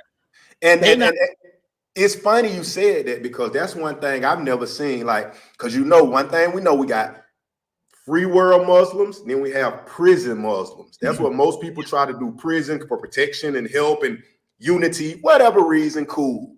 But like you say, it's even the worst of men can become servants to this discipline. That's what I'll say. And I'm just feeling that anything that has that much discipline is a good thing. That's it. Yeah. Okay. Yeah. I mean, because that's just my thing. When I look at Islam, it looks like, I would say, to me, the rules are more clearly defined. You understand what I'm saying? Oh, yeah. Not to cut you off. Not to cut you off. Hold on. That's what I wanted to say too, because I want to support what you said. My bad though, but I want to support that. I've never seen 2 Muslims really fighting over the word of their books. It's one way or the other, and it's rarely that an older Muslim or more seasoned, whatever, been there the longest, is contradicted by what it's telling the younger one. You know what I'm saying? Like how a 20-year-old Christian can be like, oh man, that ain't in the Bible. Like, huh? Oh, I don't take it. I mean, I interpret it. It meant we could be gay, but we just gotta be no diddy. We could, like, come on, bro. Like, I mean, I don't care. He can do what he wants. You can't push judgment on him. He can go to the altar with a horse and a a horse and a sheep. It's a sheep. No. Come on, man. This shit just, he can marry a sheep. You don't judge him. Come on, man. It's too bad. I would say this about another thing about Islam as well. It seems that the one thing that I do like is Islam was written originally in Arabic, and it is hard to find a Muslim that does not know the Quran in Arabic, the original language that it was written in, versus when it comes to Christianity. If we're talking about the New Testament, I don't know barely any Christians who can recite Greek off the top. They got a Gen Z. They got the Gen Z Bible. Talking about bet. Shit, cuz. Come on. They got the Bible talking about shit, cuz. But that's what I'm saying. I'm just saying, like, the Bible, the Quran was originally in Arabic, right? And it is the norm for you to learn it in its original language, versus in Christianity, the Bible has been translated in every single language just about across the board. So that's just what I'm saying. Those are the type of things that I do like about Islam. We will definitely get into some of the more controversial things about it, but now let's switch to more or less the Paul version of Christianity, right? And I had found this meme, and I'm just gonna see if it works. But these are some of the things that a meme pointed out that was different about Paul and Jesus. So let's just see what we got real quick. Yeah, I'm not gonna put that up there because that was clearly blurry. Yes. But Joel in the house, my brother. Peace, my brother. You was a trip the other day, boy. What it do? What it do, Joel? Be more. Be more. Just hilarious. But yeah, so when it comes to Paul, right? You gotta think about it. Paul wrote a large share of the New Testament. A lot of Paul's example was used to help establish the early church. So there are a lot of different things that Paul brought to the faith of Christianity, because you got to understand that Paul's writings are honestly, if you go to church, and I would even ask a lot of Christians this, right? When you go to church, right? I feel like the majority, and I see Sammy, he ain't gonna let me have a regular podcast. Yeah, tonight. Sammy Bucket. Sammy must be upset. We might have to go to another commercial break. I might have to go run him out there real quick. You might have to go do something. But this is my thing, right? When you look at how Paul came in from where he started, okay, so where Paul started, right, when we know what his what he initially was doing, he was persecuting the Christians, he was persecuting the followers of Jesus to be one of the most influential person in Christianity. I think like you got to look at like where he started, where he finished. So Paul is very influential in Christianity, and he set up the majority of the things, because honestly, I feel like if you go watch a church, right, they're not really talking about Jesus. They're in First Corinthians, they're in Galatians, they're in Acts, they're in Romans, they're in they're somewhere else normally outside the gospel, because I feel like, you understand what I'm saying? We have kind of already hammered the Jesus story. You know, everybody knows the Jesus story now. But if you look at what the majority of pastors talk from, they read from the words of Paul. You understand what I'm saying? What would you say? But don't skip by that so fast. Why do you feel that? Or what do you think is the reason they're doing that though? Because what's the powerful message that they're trying to get out from Corinthians? That's what I'm trying to think of. What is? Well, you got to remember, Paul is the one who comes in and establishes the doctrines of the church, not necessarily Jesus, but if you look at Paul, right? Paul is the one who wrote the letter to the church of Thessalonians, Corinth, and all those different things. So when you're reading these books, he's the one saying, okay, in church, like the one about now some women might not like this, where it says women, you need to learn in silence, or you need to learn from your husband and things like that. This is the one, Paul, who is the one establishing those early rules for like how things are supposed to be done. You understand what I'm saying? So in my opinion, it is Paul who is more influential on church, not Christ. I'm not talking about salvation and things like that. I'm talking about how we know the church today is more based on Paul. So that's what I'm trying to say. So when we're doing a Paul versus Muhammad, I believe Paul had a bigger role to play in Christianity, the religion, than Jesus himself. That's what I would do. Yeah, that's an interesting perspective, because until you was coming like that, and we talked about that a little bit, I haven't met a Christian that even really put Paul in the top 10 of conversation. You know what I'm saying? It's always about Moses. They might throw some Abraham. They might throw some. They might. Yeah, definitely that. Yeah, Paul. Yeah, he come way behind it, and with no conviction. You know, they ain't giving no. Yes, that's who I like his. Like, you know what I'm saying? So that's why I think it's a lot of confusion there. Right, and let me just clear up something just before somebody in the chat, because once again, listen to what I'm saying. I am not saying Paul is more important than Jesus in Christianity. That's not what I'm saying. All I'm saying is in the formation of the church, his role of the doctrine side, right? I feel like that is definitely more Paul than it would be Jesus. You understand what I'm saying? Because when Jesus was talking, he was speaking in parables. He was, feeding the multitude. We know all the miracles. He was a rapper. Nah, we know what Jesus was doing. What we talk about. What are you talking about, a rapper? What are you talking about right now, man? Joel, get up here. Get up here. I don't know what he's talking about. Bro, Jesus was the rapper. Listen. Let me just get my point, and then I'm gonna let you get the flow, because you have a great point where you going, but you gotta think of this. That's why I shot the thing. I said, is Paul even the top 10? Because I was really saying like top 10 of the rap game. But anyway, I know it sounds crazy. Whoa, is that what you talking about? It could be, but no, I'm just saying you listen, just listen to me. Y'all know I gotta give y'all a perspective that you never thought of. Listen, Jesus came in and everybody is talking about Jesus. They don't talk about Paul, right? That's what we saying. They give Jesus the majority of the credit, whatever way they want to say, to even say I'm a Christian because I only want to hear what. I'm sorry. Are you talking about when you say people came in? Are you talking about people came in the biblical story? Or are you talking about now? No, I'm saying even now. Okay, go ahead. I'm sorry. We can say the biblical story, but I'm saying now. That's what I'm saying this. Hold on, let me get it out of the screen so they don't be confused. But this is what I'm saying. He came in like this. With the riddles. We're just gonna say it like I don't want to call them specific. I know the parables / riddles. Okay. Right. So everything was red fish, blue fish, fish, two fish. He was slick rhyming. He come in it, you don't go out it. You know what? So that's why they were like, oh, that nigga slick, that nigga fast. Oh yeah, I liked it. They weren't saying that about Paul. That's all I'm saying. The rapper is always who promoted. That's why. And think about it. We talking about thousands of years ago. It's the same system. Put the rapper out there hanging with the thugs.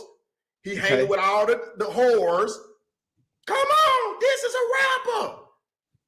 No, man, go ahead, go with your story. I'll come back later because y'all ain't ready for that. Y'all ain't ready to understand. I'm trying. Last week we put it on goddamn Kendrick Lamar. If everything burnt down or Noah's Ark came and got another flood, the last person they'll see with the thorns and who just destroyed hip hop and the world, he got the most selling units. All we would think about, it was a wise man. His name was Kendrick.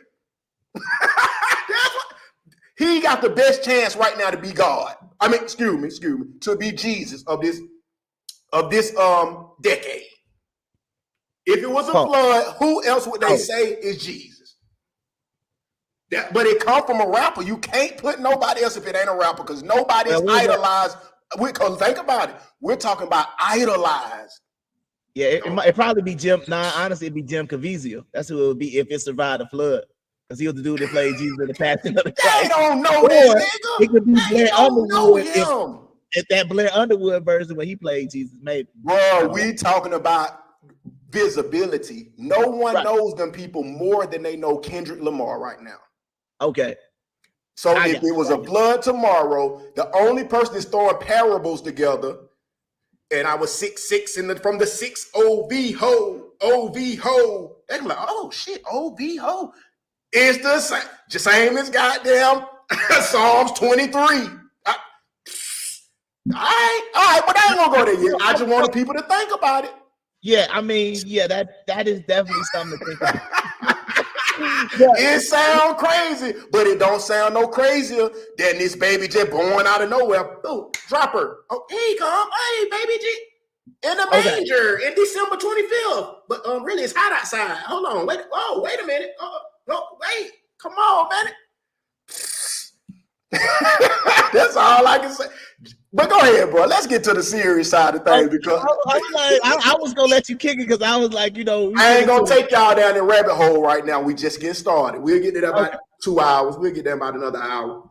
Got you. Okay, so this is the thing, right? So let's start by doing because I think the first thing we need to do is everybody I think needs to first understand. All ain't fresh. Oh my god. Well, now they feel me, bro.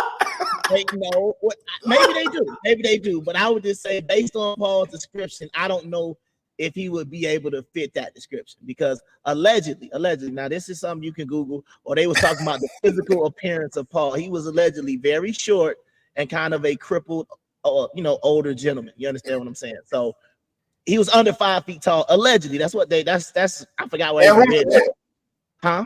Then who was supposed to be under 5 feet? Paul. Oh, yeah, he was supposed to be. Yeah, they say Jesus was under 5 feet, so he was like a little elf. Nah, that's Family Guy. I don't think that was real. I don't think that was real. That was Family Guy. All right, so the first thing we need to do, first of all, before we talk. Yes, you do need to share this with the Muslim because we kicking some jokes, but we dead serious for real. This ain't a joke. We just get y'all some entertainment. But honestly. What I do agree with, like we said before, I let my boy Kung Fu go crazy on y'all. No. The people do not support 5,000 different doctrines. Yeah. Muslims, at least they can agree on their book. Christians, we got to agree on a book. And I'm not saying we is me. I'm just saying you all, as Christians, have to agree on a doctrine. It's not going to be one person says it's okay to have a gay pastor. The other one say you can't have one. One person say you can have a gay son. The other one say you got to chop his head off. Which one is it? Okay. That's all I'm trying to see. No, I got it. So first of all, I think a lot of people, because I think one thing we got to understand is, and this is the problem that I have with the religions of Christianity and the religions of Islam, right? It is a similar story. It's like you got the similar characters in both stories, similar area, similar region. They both come from the same patriarch, but it is like a constant war about who's telling the truth and who's not. Both books got a flood story. Both books talk about Noah, Abraham, Moses, David. Both books talk about angels. Both books talk about the kings of Israel. Both books talk about Jesus. See, I don't think people understand that in Islam, Jesus is the Messiah as well.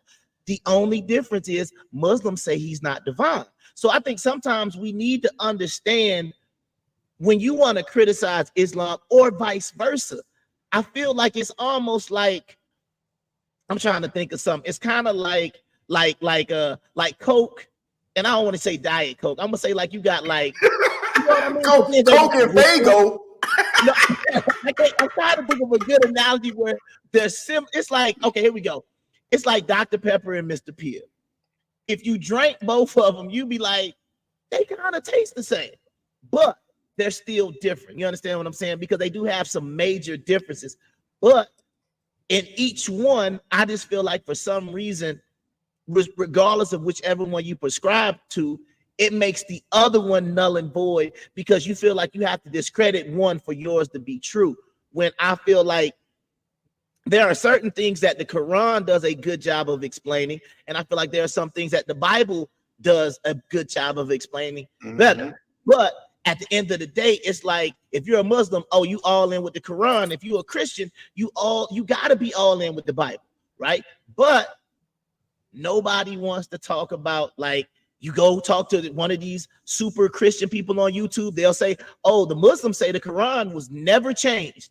And then all of a sudden they say, but Imam so-and-so said that it's been changed 30, 40, 50 times. And there's these secret surahs that are missing. And it's just like, then they'll say, oh, well, the Council of Nicaea, there's multiple books. You got the apocryphal books. Why does the Eastern Orthodox Church have a different Bible? Why do they have more books? You understand what I'm saying? Because I got an apocryphal with 54 extra books in it. You understand what I'm saying? So how are we supposed to look at any of this? You understand what I'm saying? But first of all, what do you know any other similarities just between Islam and Christianity before I start to kind of break down Muhammad and Paul? I'm so glad you asked that because I already had some on my mind. Go ahead. It was a book. Like I said, I was at a involuntary vacation one time. I had an involuntary vacation. You know how that go. Involuntary vacation, and they had a phenomenal library in this motherfucker. It had the Torah, it had the Tanakh, it had the goddamn some Vatican books, it had all the Knights Templar books, man, it had the Black Law books. Boy, it had everything, bro. And they had a damn, what the name of that book was I finna say? Kabbalah. No, they had shit like that too, but goddamn. Hold on, reading it. Come, let me see that part. But damn, what was you? What It's was another your point? religious book. Oh, that's what it was. Yeah, this was the book. It was called Kingdom of Cults. Okay. You can Google it. People can look it up. Whatever. It's called Kingdom of Cults. It's a big ass book. It's about like that, thick ass book. But it has every single religion. It has every single similarity, and it has every difference. It has the pros, the cons, what they believe. It's sectioned off like that. You know what I'm saying? And it's comparing them. That may be the best book I could give or advise to anybody. You know what I'm saying? Yeah, right. I know he's making you laugh, but I'm just telling you, Kingdom of Cults. All jokes aside, y'all go find that book, Kingdom of Cults. It's gonna break down all the similarities, and that's what would throw you off from religion anyway. That's what it did to me, because I'm sitting here reading it. Judaism, Buddhism, Satanism, 5%, it got everything. It's like, man, I don't even know how many different ones. So I'm like, bro, if we can't get on one accord, it's no way this is true. Because like I said at the beginning, or like we agreed upon, okay, anything that is full of confusion, and that could be the tradition, the religion, the hell, a woman, a spouse. If you're full of confusion, you're a liar, man. Anytime confusion is the key source, it's a lie, man.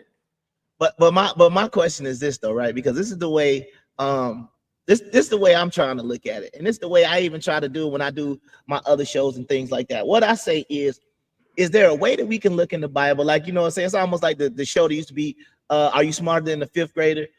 Can we look at this book in the simplest way possible? You understand what I'm saying? And I think that's where things start to kind of get thrown off, because I'm gonna get to that.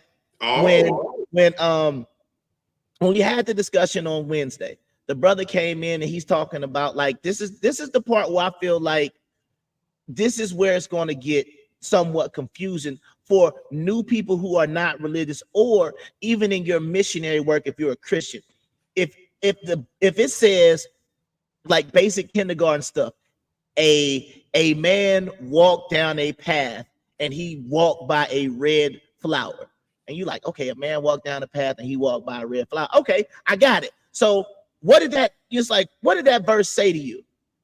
No, I just said a man walked down the path with a red. Nah, you got to go to the deeper meaning. And it's like, wait a minute, what you mean I got to go to the deeper meaning? I can't just read it as is. Nah, you got to get this supernatural force so you can understand the book. And it's like, whoa, what you mean?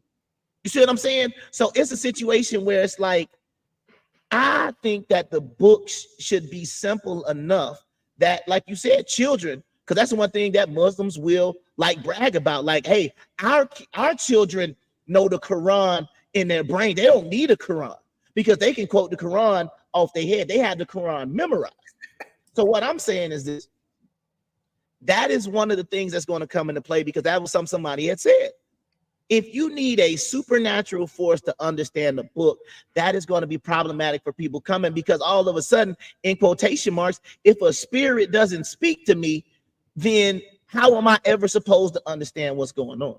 It said the man walked by a red flower. You know, it meant that he had killed the man on the flower, was bloody, and he was cool. He got forgiven. Come on, bro. The options is unlimited. It's unlimited when you do it that way. And that's why I say I think there should be a blanket way to look at the Bible to begin with. You can go deeper once you have it. But see, the problem is people haven't read the book, so they don't know what's in there.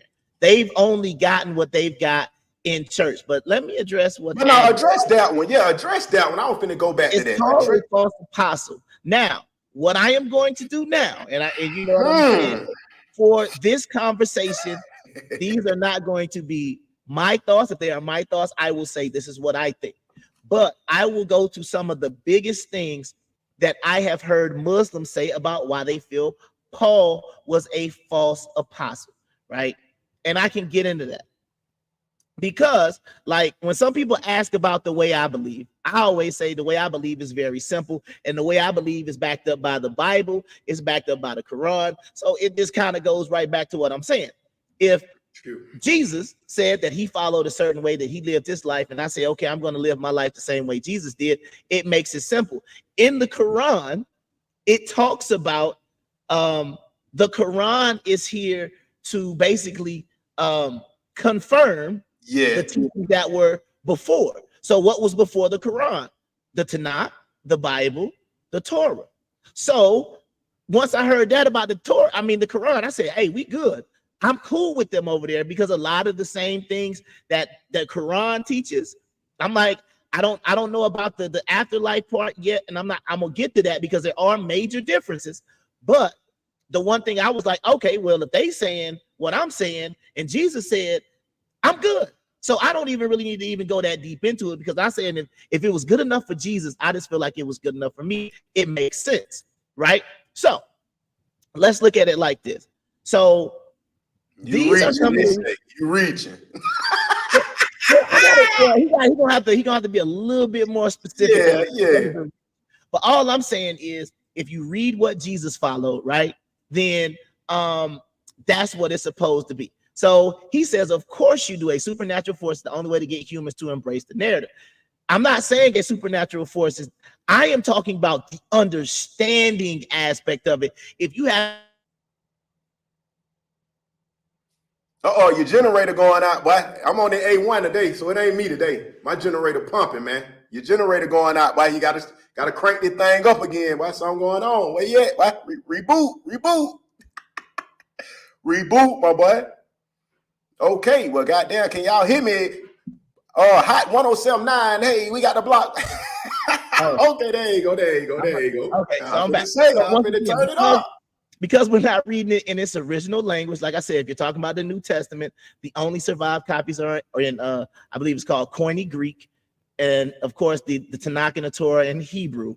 And then if you go to the Quran, it's all in Arabic. Okay, go ahead. Hold on, I ain't want you to skip over something right quick, because it was interesting.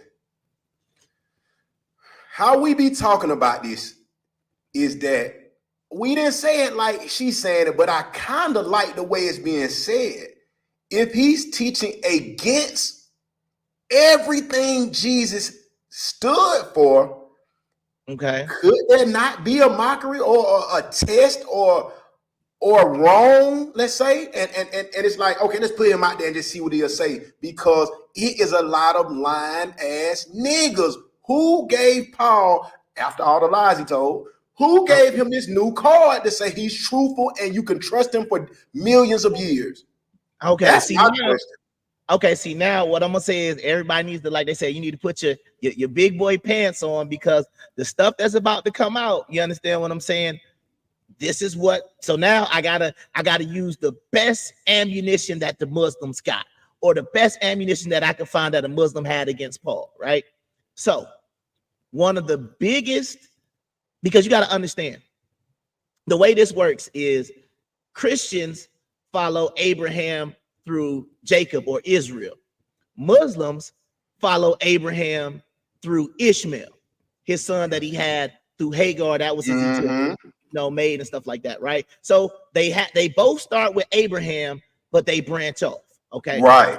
Now Paul said on the road to Damascus that Jesus appeared to him, and during what you're reading in the New Testament is basically direct words from God.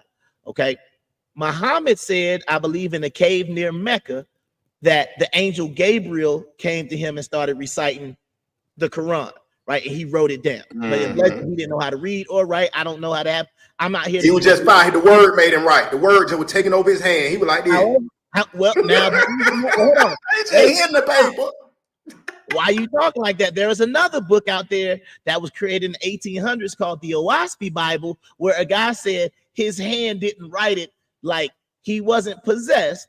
But if you read about the history of the W.O.R.S.E Bible, allegedly he kind of just, his hand just started moving and it formed words into a whole book. So that's they doing that still now. Yeah, but that's what I'm saying. So that's the origin story of what Muhammad was doing versus what Paul was doing. Now, this is one. Now, if anybody in the comments wants to explain this, and I'm going to ask the question right now, where are the patriarchs buried? If anybody in the comment section knows the answer to this question, where are the patriarchs buried? In the book of Genesis, Abraham bought some land, okay, and that land had a specific name, okay, and that is where he buried Sarah.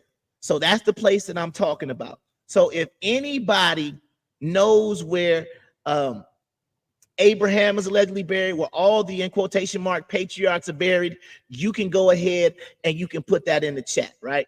But this right here, to me, I'm not going to front. When I saw this, I was like, whoa, it's devastating. And so far, I've never really heard anybody who could really deal with this. So if anybody in the chat can do it, because once again, it's not about discrediting Christianity, because the point is we're asking the question. This is why Muslims say we don't trust Paul. And then I'm going to go into why Paul or why Christians say they don't trust Islam. But first, we're going to go to, since one person in the crowd asked about him being a false prophet, then you have to understand the importance of Abraham. These are called Abrahamic religions, meaning Abraham is basically where it starts. So the question is, does anybody know, biblically speaking, where Abraham, Sarah, Isaac, and Jacob are supposed to have been buried? Does anybody know? And if you don't know, I'll be able to tell you. Okay. Give us some time to think. You putting too much on them, boy. Give them time to think. Well, you know what? while y'all think about that, we got a new I mean, sponsor, like, man. You need some sense. You can go ahead and Google it if you need to. If you need some sense, you need somebody. Wait, time out, Joel. You remember what he said right there. So we're gonna put it back on the screen in a second, because it's also important to hypothetically, possibly, some geopolitical things that are going on as well. So what we're going to do is we're going to introduce our new sponsor, which is going to be called Gas Creation. And there it is, the field of Mamre in Machpelah, or as they call it, Hebron. Okay, so I'm gonna go ahead and I'm going to play this quick commercial. And when I come back, I am going to explain what Muslims say, what the Bible says, and then what Paul said. And once again, this is something you got to deal with. I didn't write it. This is what Muslims are using as ammunition against Paul. But don't worry, I'm not just gonna make it one-sided. They got plenty for the Quran. So it's gonna balance itself out. So just take a deep breath, keep your mind open, and we'll be right back.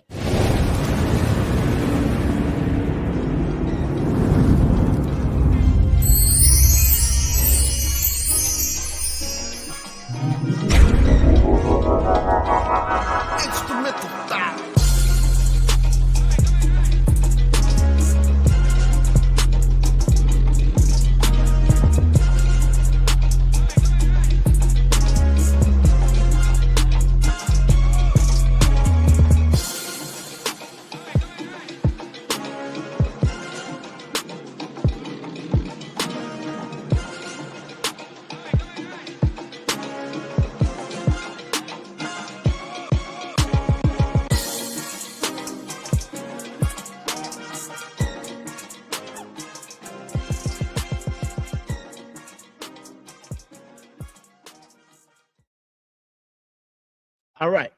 So we're I back. seen that Bucky naked. That old Bucky naked on there. Okay, yeah, I can fuck with that. No diddy.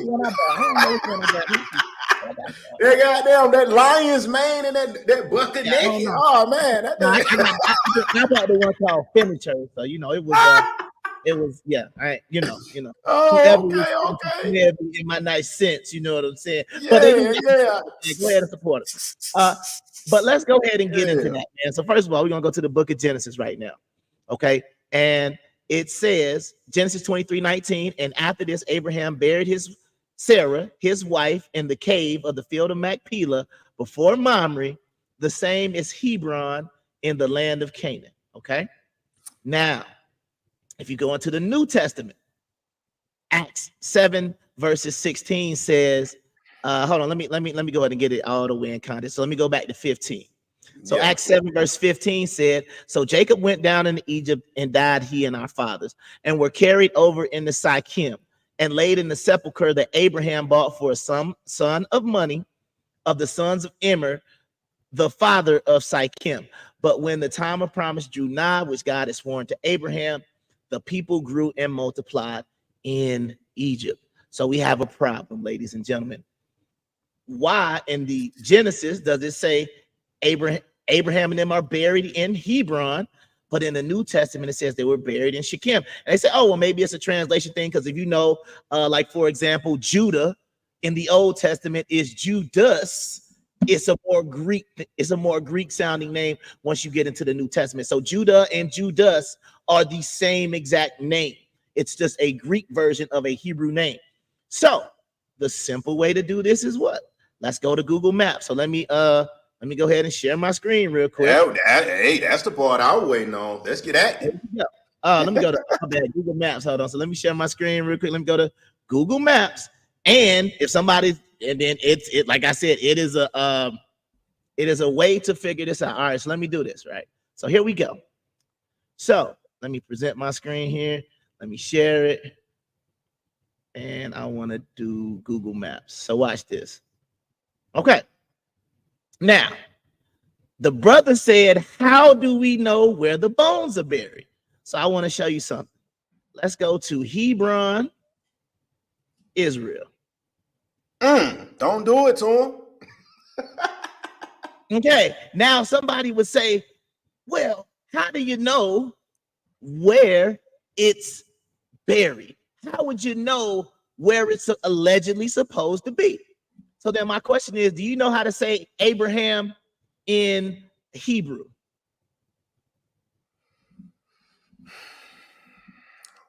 Ibrahim. Ibrahim with an Yeah. I. So if we go I. right here, there was a place called the Ibrahimi Mosque.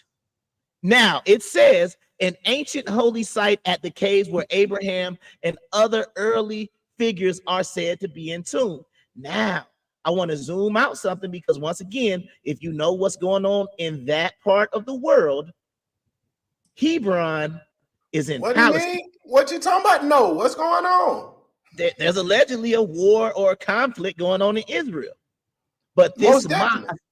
is specifically in the Palestinian area. Okay, so let's see if it matches up. So let's see if we can see. So she said something about Mamre, the field of Macpelah. So let's see if we can see any of it. But we do see Hebron, right? So let's see if we zoom in a little bit.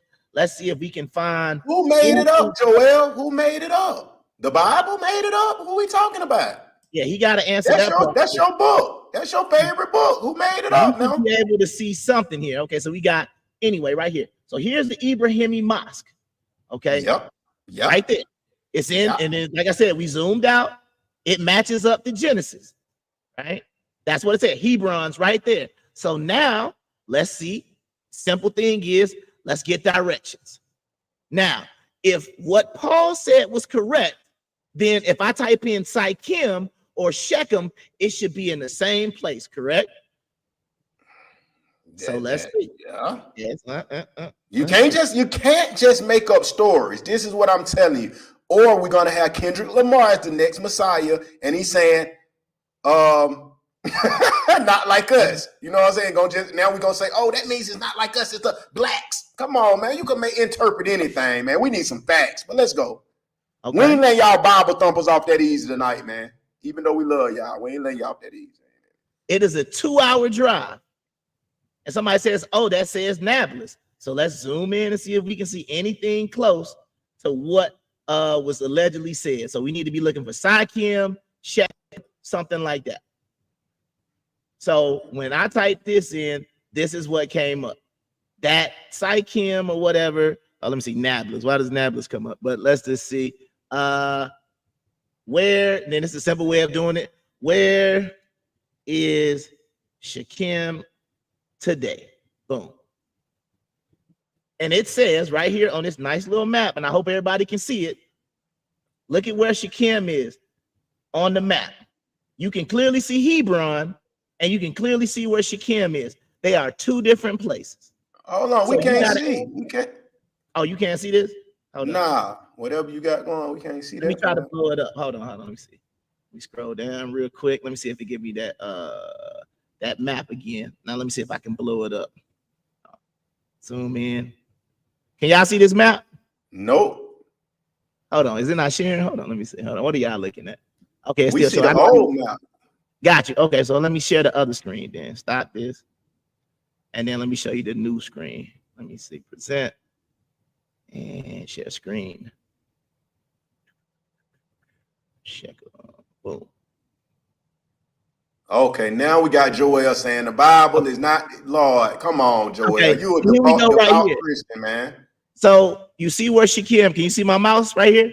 Yeah, we see you now. Yeah. Okay, so this is Shechem, where in the book of Acts it said this is where Abraham and Sarah are buried. But we just showed you in Hebron, there's an actual mosque there. And if you looked at what we saw on Google Maps, it says the description of what we were looking at is this is where Abraham and the patriarchs of the Bible were buried. So That's right why. there, go ahead. That's why I didn't want to overlook what we said. I just wanted them to keep it fresh on their mind. All of us know, all of us on the chat and on the views and in the club and everything, we all know a compulsive liar. And if y'all don't know what compulsive means, it means they'll lie about any goddamn thing. They'll just make up lies. That's why I said that. So what happened? Y'all know niggas like that. Shout out to Ghana. You know niggas from Kenya, they want to be known. No, I'm from Ghana, shout. I'm from Ghana, shout. I ain't from Kenya. Mm-hmm. I'm from goddamn, I'm from that nigga from like Migo. They from Gwinnett County. I'm from Atlanta. Sound like the same scenario. Man, it's in Shechem. Bro, it's Shechem, bro. Right. Y'all don't get it. Y'all don't get the street terminology. Now it's another different, it's a different scenario if they had said that, because we like what Agnes said, she's talking about Abraham and Jacob were buried in the same place. It says that he pitched his tent near Shechem. That's maybe where Jacob dwelled, but you got to ask him, where was he buried? And the book says they were all buried. Now he says, remember, the Bible is a story from a Canaanite group. They lived in that area. So is the Bible false? Is the Bible fiction or non-fiction? We know where it really is. We know it's in the library. But so are we starting this off by saying the Bible is a make-believe story? Because that's what you keep insinuating, Mr. Christian brother Joel. Are you insinuating that the Bible is a fairy tale? Let's get that understood. Well, regardless of what brother Joel wants to say, the thing is, we have cities back for 6,000 years ago, sir. We know where places were in Mesopotamia. We know about Sumer. We know about Kemet. We know about Babylon. We know about these places, Nineveh, Greece, Rome. We know about these places. So if I said Abraham was buried in Rome, and then somebody else said, no, he was buried in Athens, those are two completely different cities. Mythology. So this is what you have to ask yourself, right? This is the question. Carlos. But no, not to cut you off. Keep going.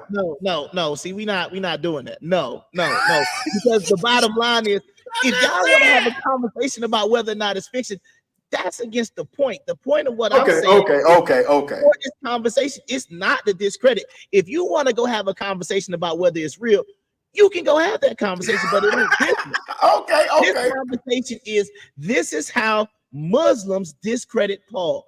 That was the point of me showing. It's not to say that it's a lie, because the bottom line is, you have to, once again, I said, people don't understand what it is that they're reading. And he said, you two can't handle the truth. You're the Christian. Hold on. No. First of all, Joel said it's when he said it's a Canaanite group, he's got to explain that. It's a Canaanite region, but it's not. He ain't explaining nothing. He's just throwing shit out. If he want to go into the history, you already know that's where I'm at.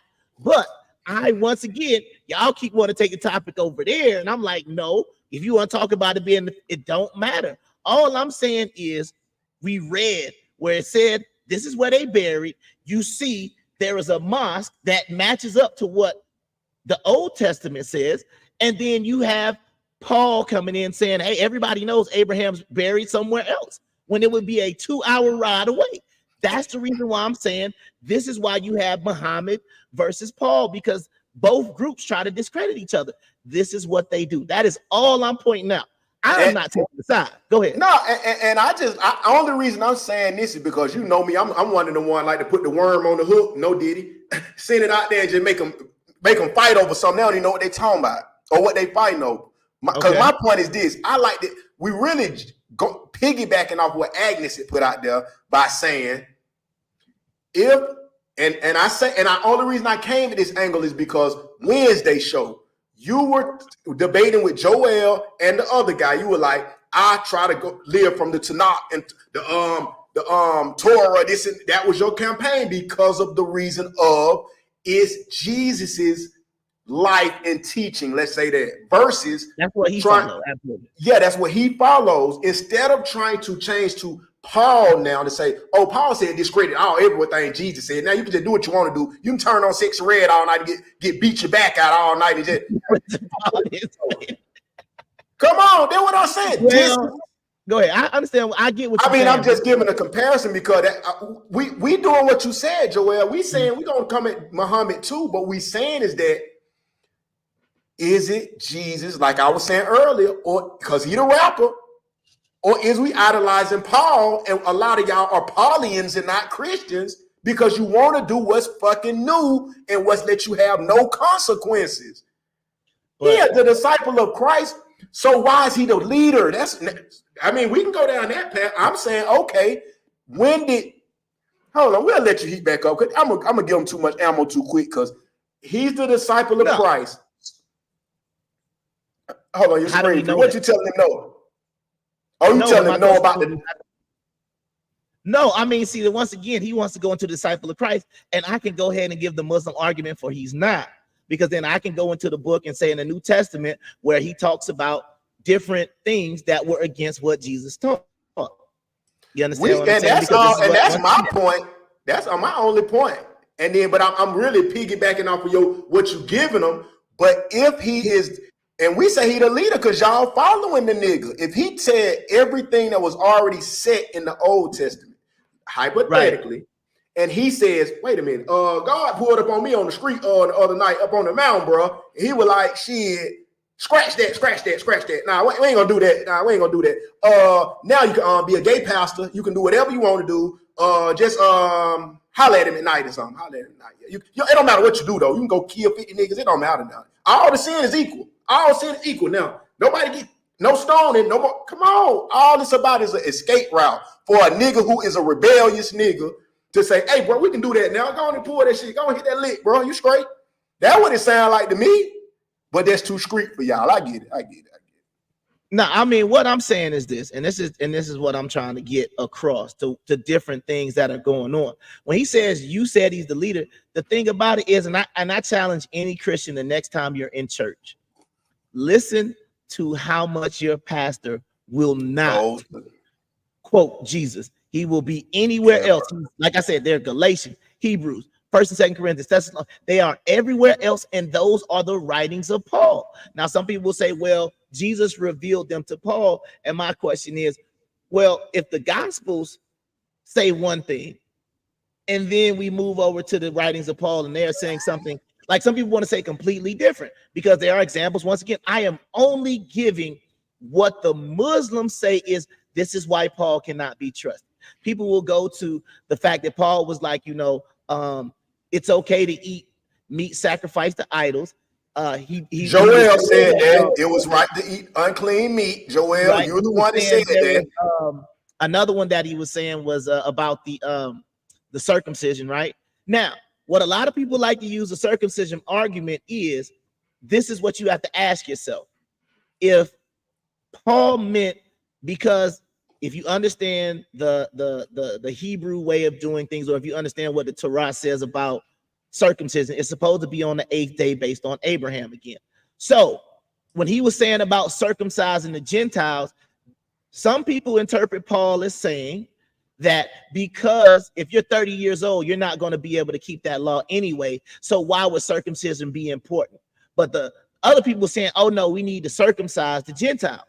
So my question, and even though it's not expressively explained in the Bible, but if we could ask Paul a simple question. So if we convert the Gentiles, should their children be circumcised on the 8th day? And that would have answered that whole question. But like I said, some things changed. Once again, let's go into another thing that kind of changed between the old and new would be like the priesthood. So right now, Paul came in and said every bishop should be a bishop, a husband to one wife, versus the Levitical priesthood. You had to, number one, it was a lineage-based priesthood, versus now you're supposed to be called by God, or however you're called to apostleship or whatever the case may be. And your wife was supposed to be a virgin. You were supposed to be a blemishless man, and all these other things going on. But I'm not trying to really get in that. But Levitical don't count, bro. They already done said the Levitical don't count. But if, like I said, but that's the thing. If they want to throw the Leviticus out, they're going to have to understand, like, this is the, and I'll get to that later, because I got to get to the Muslims in a second. Because they already got turtlenecks. That's why they don't want to go with the circumcision. No diddy. Them niggas walk around with turtlenecks. But never mind. Oh my God. So here we go. So now let's get into what Paul, or what most Christians will say about the Quran, or what they will say about Muhammad. Like some of the things that Brother Joel had already brought out. Did he write the book? Because if he could not read, how could he write? Did Paul write it? Well, that's what they said. They said, oh, Paul, yeah, with the wicked hand. My bad. No. They didn't say Paul automatically wrote it like the W.O.R.S.E Bible. They actually said Paul was a literate person who could actually write. But Muhammad, by his own admission, was allegedly illiterate. So there are a lot of quotation marks daggers that Christians throw at Muslims. A lot of them deal with Muhammad. They talk about the 9-year-old wife that Muhammad had. Muhammad had 20 wives. You understand what I'm saying? There's a passage that I was reading earlier that talked about how Muhammad was, he talked about the women from the Byzantine Empire. And he was basically saying he didn't want to be tempted by those women. Now, they were saying those blonde women or those white women and things like that. But basically, he was saying he didn't want to be tempted by the beautiful women of the Byzantine Empire. So he seemed like he had a problem with lust because people would say, well, he had 20 wives and different things like that. So one of the biggest things. That was Diddy. That was the first Diddy, bro. I mean, power with money and power come lust. Well, they would say the thing off like this. They would say, like, once again, this is what Christians would then say about Islam. They would talk about his 9-year-old wife. They would talk about the concept of you heard of Bill Donahue. They said not to throw you off. Oh, not necessarily. I'm thinking. See, when I think of Donahue, I'm thinking of the person on TV show. So think about this real quick. So a lot of things that Christians like to use against Muslims, they want to talk about jihad. They want to talk about all the killing. They want to talk about all the raping and pillages. And there are different concepts that they have. The Bible says, like, basically in heaven, we're going to be in these glorified bodies. Versus in Islam, they are saying, like, the men are, I believe, promised 70 virgins, right? But the question is, what about the women? You understand? What happens to the women in paradise? Because are they supposed to get 70 virgin men? I don't know how it works. I don't even know if it's in the Quran or if it even explains what's supposed to happen with the women. But that's just one of those things that a lot of Christians will try to talk about, because they will talk about basically those are the difference. You understand what I'm saying? They will talk about Jesus being the Son of God. In saying that the Muslims, you do him no credit by calling him a prophet. You understand what I'm saying? Because Christians believe in the Trinitarian concept of God to begin with. That means God the Father, God the Son, and the Holy Ghost. So they believe in the Trinitarian concept versus Muslims who only believe in one God and Allah can do everything. So if you listen to the Quran and what a lot of Muslims will tell you, the Quran was written or it was sent from God to correct the Bible. That is one of the major tenets that the Muslims hold on to. They're not necessarily supposed to be throwing shade at the Bible.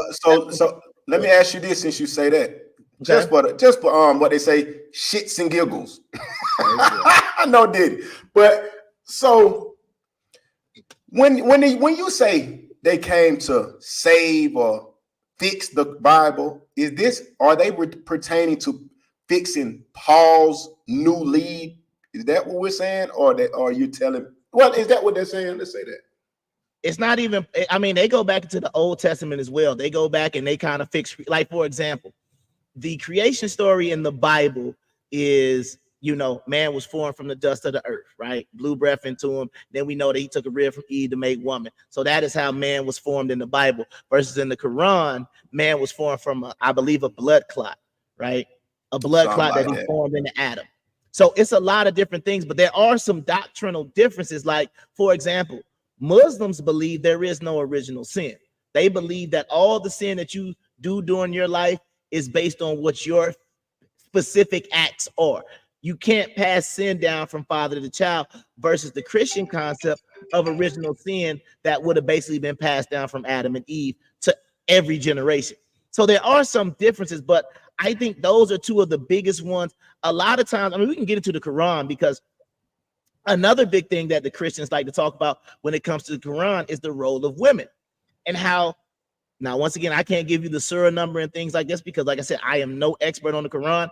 I can only go on what this one guy, I'll give you the guy who I'm using for some of this. I don't want to say ammunition, but the ones from the Muslims to the Christians are the more easier ones. But the ones from the Quran, I mean, the ones from Christianity to the Quran, when he quotes the surahs, that's a little bit outside of my wheelhouse, right? But one of the biggest ones that Christians like to use is like, well, why would any woman sign up to be a Muslim? Because in the Quran, you have a right to beat your wife if she's disobedient. Supposed to whoop that trick. Whoop that trick. Whoop that trick. Whoop that trick. Yeah, whoop that trick.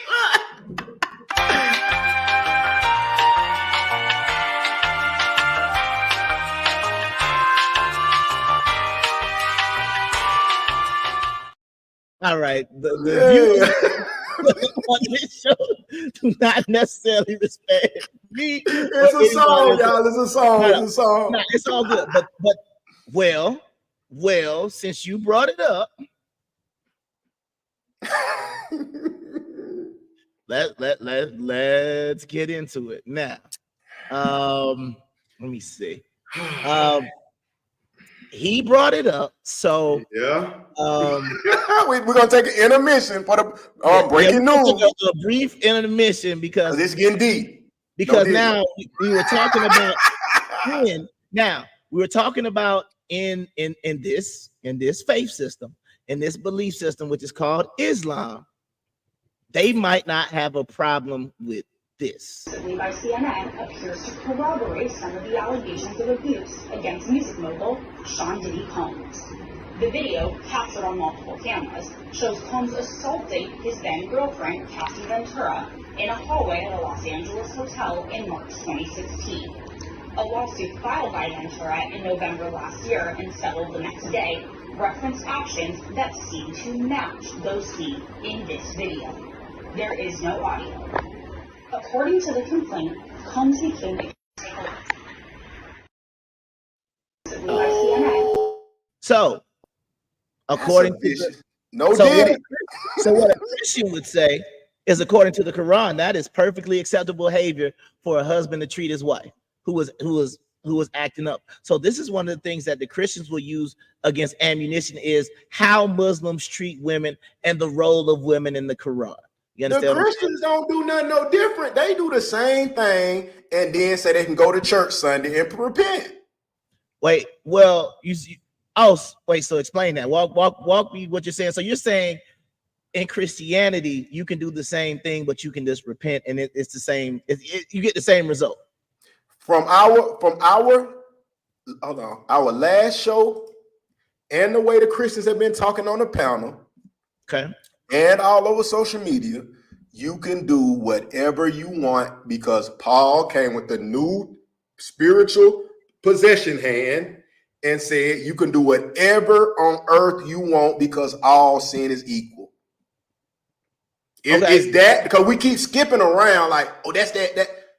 Can you do this or not? Is all sin the same? We asked this last week and it was no. Now it's back saying yes. That's why. Okay, now this is what I would say is different. The Quran says that behavior is not. You don't have to repent. Go ahead. What's up? Go ahead. Now look, you understand what I'm saying? This is the part I understand, right? You don't have to repent for beating your wife in the Quran because it's a perfectly acceptable behavior. Versus in the Bible, they would say beating on your wife. Now that'll be another question. Is there anything in the Bible that says beating on your wife is a sin? Because don't let me make it up. You understand what I'm saying? But that's my whole thing. I would also say that was going to be a huge separation, because think about this. If you're saying you can go beat your wife, you can come to church, ask for forgiveness, and you're good, then that would mean that, biblically speaking, or it is a sin to beat your wife in the Christian faith. And then I would just say, where is that? You would have to point me to a scripture and verse that points that out. But what I am saying is, this is a tenet of Islam that if your wife acts up, right? Yeah, he's correct. It's not really addressed like that. So this is the reason why I'm saying, when it comes to some of these scriptures and when it comes to some of these things that people want to talk about, the Quran is very now they can say I'm not. Now that's way people who are way better than breaking down and dissecting the Quran than I am, right? But the thing about it is, what? I don't know. We don't care what YouTube say. They gotta check in with us. We don't care. We giving it to you uncut. And if they want to talk crazy, we'll take you to Rumble. We got pages on Rumble. We don't care. Let's get it. I don't know. You a moderator, a mod, or the admin or something? Sir. We cannot let a skull face dictate the conversation. That's Baphomet. The Baphomet just checked. That's a Texas skull. Anyway, that's the point. All I'm saying is this: if you want to look at what we're talking about when we're talking about with the Quran is very more, in my opinion, more specific about what is allowed and what is not, versus it is more an open interpretation. I don't know how many like different people believe, oh, I interpret the Quran to mean this. I don't see like it going like that, versus I feel like in Christianity now it can basically change from church to church. So these are some of the things that Christians will use to attack the Muslim faith. They will talk about Muhammad. The biggest one is him marrying the 9-year-old girl. He had over 20 wives. And then they will talk about you can beat your wife in Quran. It's but that is so invalid. Like, that does not determine the scriptures. That's my point, because let's just say this. Let's say Paul got the word of God, however he got it, and he came home the next month. He was perfect for 2 months, and then in the next month he beat his girl, or he got down fucked it with 12 girls at one time. He had an orgy. They were just going bam. He like this.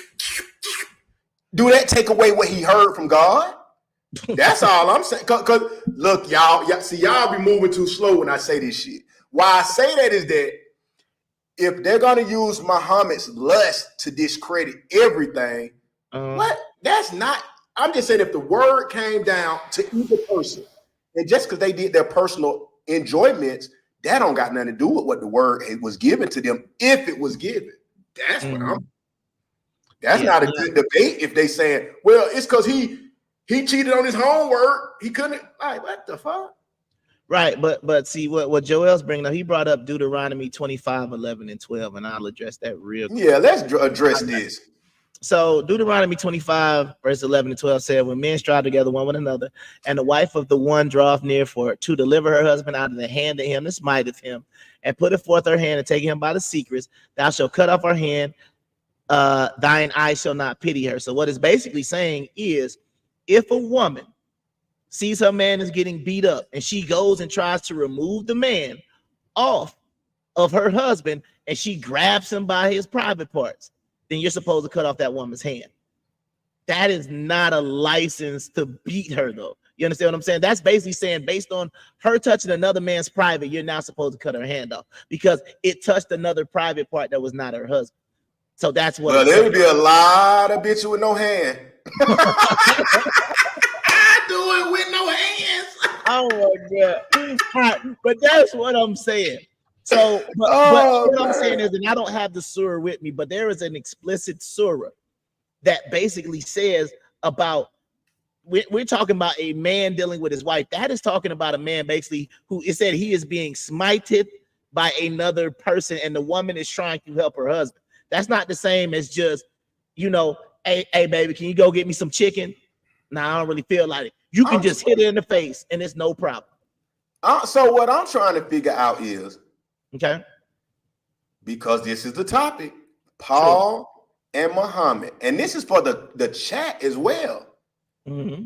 We can discredit and point to the flaws of each human, which I'll say every human has them.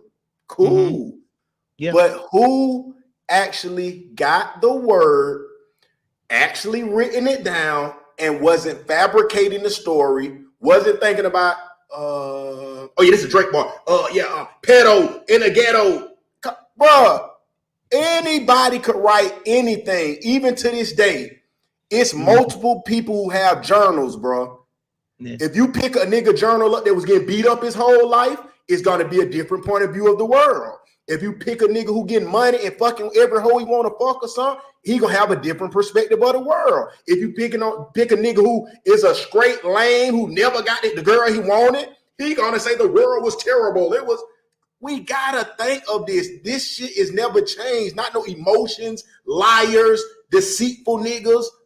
Come on, liars, cheaters, heartbreakers, deceivers. Hold on. Wait, time out. I understand what you're saying. He said, so our wife shouldn't.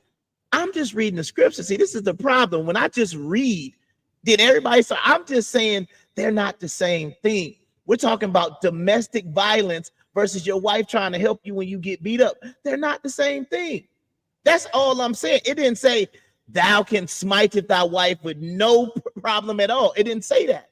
But the Quran is explicitly says you can whip your wife. That's different. I don't understand why this even has to be explained. Come on, Baltimore. Y'all got to do better than this. You understand what I'm saying? Because that's not crazy reasoning. My thing is, hold on. I'm not even saying your wife shouldn't help you. I'm only reading the scripture that you put up there, good brother. I'm saying what he say, but I know he rocking with me because he see what's going on. He see where I'm going. But then he say, this is bananas. What's bananas is that Diddy just showed y'all that you can smite it, the woman it. He ain't getting in trouble. He ain't went to jail. Yeah. So what? Well, he paid the hotel 50 bands, they said. So it's over. It's over. Everybody paid. Well, we got to see if he get charged, brother. But that's what I'm trying to say. When I read Deuteronomy 25, 11, and 12, that is because you put it up there as if this is a comparison to the Quran.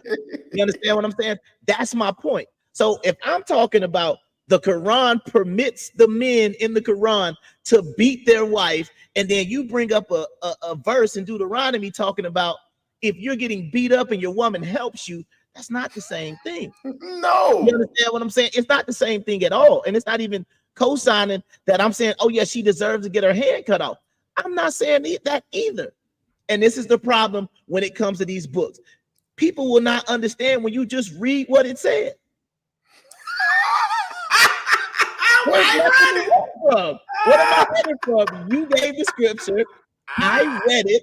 I am saying they are not the same thing. If anybody thinks that what this brother is saying, or if what I'm saying is incorrect, when I just read the scripture and verse, I didn't say if I thought it was wrong. Yes, they are both violent towards women. Yes, but that is what we're talking about. Yes. But wait, time out. It's not violence towards women because this will be handled as like a capital crime. So you have to ask yourself a question. If a woman gets the electric chair, is that violence versus women? No, that would be some sort of corporal punishment not handed by her. Her husband, if I'm not mistaken, is not going to be. They're going to take it to somebody else and he's going to be responsible. I don't know, honestly, in Israel, who is responsible for chopping stuff off. I don't know. But what I am saying is, yes. Choppers. So look at it like this. Now we're on the same page. If you were using that as, okay, so in the Bible or even in the Old Testament, this is violence against women. And we're going to say that if she violated the law and the punishment for that concludes to be violence towards women, so be it. I wouldn't even use that verse, sir. There is much better verses that you could use. How about what happens during war? He interpreted. Nah, it ain't even that. If he wanted to use one about violence against women, I got a better scripture for you. And I think it's in Deuteronomy as well. Nah. See, he don't even know what he's talking about. See, I'm trying to help him out. This is my thing. If you want a scripture in the Bible, and I don't have no problem because I'm open to the whole book. If you want a better scripture, you should go to the scripture that talks about what happens in war, where it says if you see a beautiful woman, you can possess her and you shave her head, and after 30 days, you can take her. That is violence against the woman. That's Diddy. What you talking about is just like, man, that is they set the punishment. If you touch a man's private part, you gotta get your hand cut off. But let's don't give these women no powerful role in this story like that. I mean, we got the stories of the woman made earth and all that shit. Well, but since they brought it up, let's see what Paul had to say about women. Then, since you want to go to this route, we can go there, man. It's not. I mean, this is light work, man. If you want to talk about, I tried to avoid it. Women, what Paul thought about women, we can do that, man. This is light work. For all you Christian women out here, we can easily do that. But let's go to that, man. Right here. I didn't want this to happen. Let me see. Hold on one second. I'm gonna find the verse real quick. All right, we're going to search for it because I don't know. Oh, you got to get to it. Corinthians 14:34. Let your women keep silence in the churches, for it is not permitted unto them to speak, but they are commanded to be under obedience, as also says the law. So right now, all of you women pastors right there, your book, your boy Paul, right there in 1 Corinthians 14 says you don't need to be teaching anybody. You are supposed to learn in silence. That is the word of Paul. Or like I keep saying, y'all keep dodging my question. And this ain't for the show host. This is for the chat. Why are you keep doing and saying this right here? You got to see this as patriarchal work. So why? So why are you a Christian then? That's what I'm confused. See, that's my point. I just read 1 Corinthians. I didn't say anything else on it. This is as straightforward. How in the world am I supposed to interpret, let your woman keep silence in the churches, for it is not permitted unto them? No. Here we go. How about we do this, man? We're going to get all the translation. We going to, you know what I'm saying? Because we must be taking it out of context. So which version you want? The ASV. Let the women keep silence in the churches, for it is not permitted unto them to speak. AMP. Shut up. The women should be silent in churches, for they are not authorized to speak. CSB. The women should be silent in churches, for they are not permitted to speak. The CEB. The women should be quiet during the meeting. They are not allowed to talk. The CEV. The women must not be allowed to speak. They must keep quiet and listen, as the law of Moses teaches. Darby. Let your women be silent in the assemblies, for it is not permitted to them to speak. DLNT version. Let the women be silent in churches, for it is not permitted for them to speak. DR. On and on. How in the world am I taking that out of context? All the versions say the same thing. Oh my God, man. That's not me. This is what that is not the Kung Fu Hebrew Bible. That is all the versions I just gave you. Say, women, be quiet. Women, be quiet. Women, be quiet. Cállate. Cállate la boca.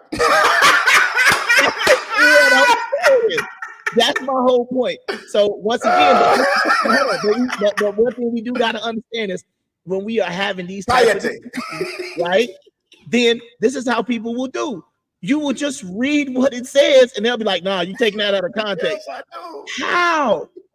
How am I taking it out of context? By reading the words. But once again, now it's gonna get into, like they say, the spooky ooky type stuff. And you know what? You just don't have the understanding to read women be silent. You understand what I'm saying? No, that's what it said. And it even told you where they got it from. They said in the law of Moses, he said women supposed to be quiet. Cause see, that's what's crazy. Look though, and there go my people Ronald. He rolled with us last week. Yeah, that we talking about the other week. I mean the other day. But this is what I'm saying, y'all. Look what you saying though. I just want to back you up on this one. No, did it? But, Ronald. Yeah. No, not on Ronald yet. We ain't going to Ronald yet. We just talking about the fact though. Everybody wants to live by the laws of Paul. Everybody is a Christian on the strength of Paul's word. That's why the title was about Paulians, not Christians. It's Paulians. Mm-hmm. You know what I'm saying? And all I'm saying is that if it's, and this for the ladies, if he telling you shut up, stop being a pastor, cállate la boca, whatever you want to say, any language you want to say it, if it's telling you to shut up, why y'all still talking? Yeah. If we go by every other rule, why are y'all still talking? Why are you in church catching the Holy Ghost? Why are you trying to be deacons? Why are you being pastors? It's wrong, right? That's what I mean, unless you're going against 1 Corinthians 14:34. That's my point. So like, we get against what we go against as a Christian? Wait. But watch this though. But see, look, now you know what people say, now people would go and they would do the flip side and they say, well, what did Jesus say? Right? So then I'd be like, cool, I got a verse right here. And you tell, and since Birdie want to give it to him raw and uncut, I'm gonna ask you to translate this. All right. So this is Matthew 15. That's why I be saying y'all think y'all know Jesus, but you don't.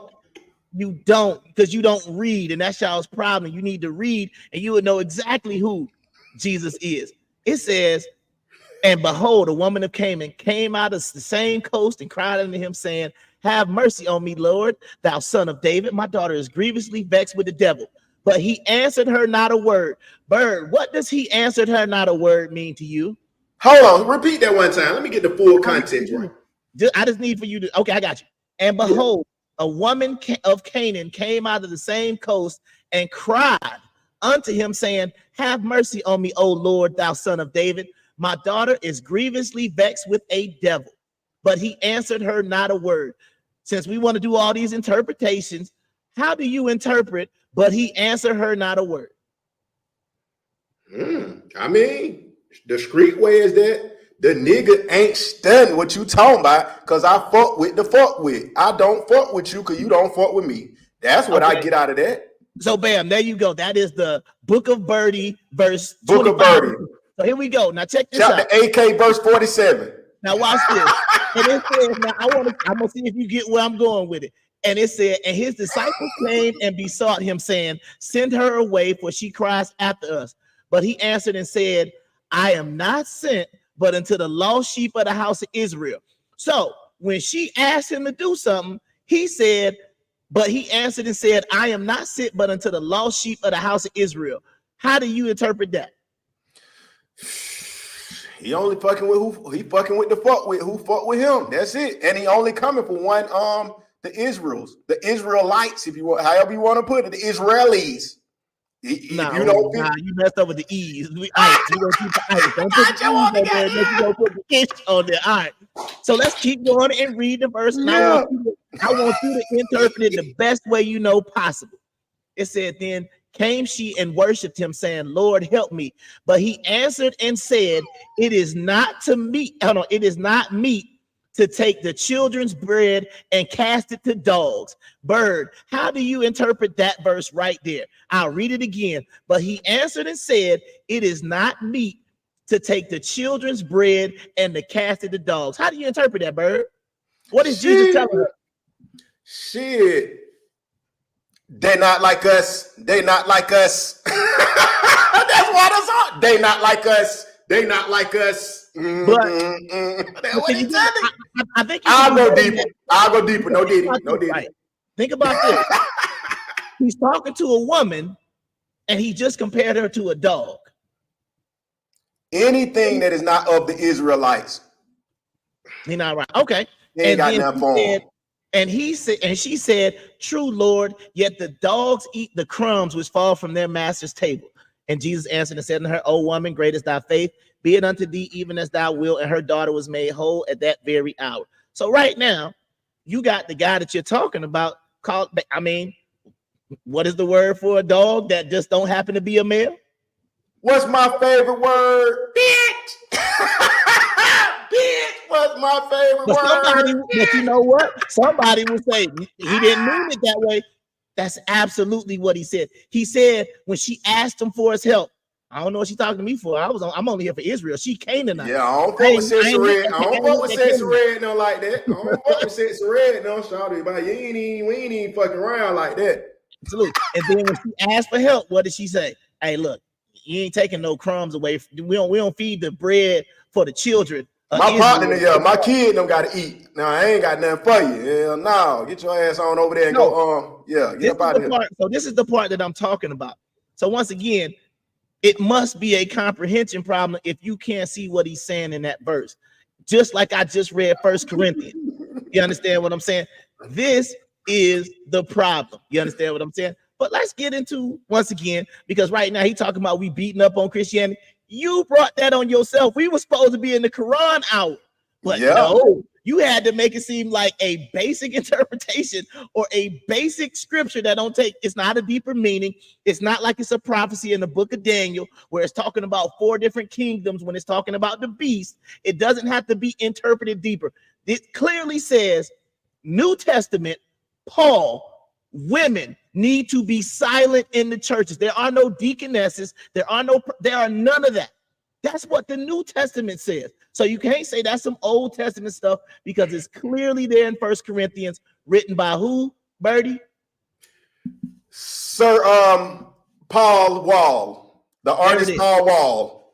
So got the internet going nuts. My bad. You know what? like what my dog, one of my most favorite lines was from a Western that I watched when I grew up, and it was called Tombstone.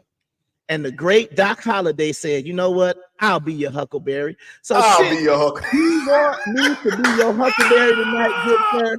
I'm gonna be your Huckleberry. Let's give it to him in the Greek. How about that? We're going to give it to you in the Greek, and then we're going to see what you say. The Bible was in Nope. I'm confused. Because I'm trying to go back to the Quran. But let's go ahead and get it right now. So Go ahead. I just want to know, why are the Christians saying that they don't believe in Paul? That's what I'm confused about. If you're going to bank on all of that about what we took, we particularly strategically did a Wednesday show, and the topic was, is all sin the same? And y'all, some said no, but you really were saying, well, it's the same because yeah, now it's the same because I put up the Leviticus 17, and they were like, oh hell no, that's old. If it's old, then don't change nothing that's on Paul and the New Testament. Every single thing, every Christian should be appalled that women pastors are being made. You should be appalled that it's women deaconess. You should be appalled that women is catching the Holy Ghost in church. What's happening? It shouldn't be no women in the choir. Shouldn't be no women speaking at all. Look, they should be silent. The announcements based on what First Corinthians, but once again, we're taking it out of context. So here we go. Let's get right. All right. So here we go. Greek. In the Greek, a woman is G1135, gune.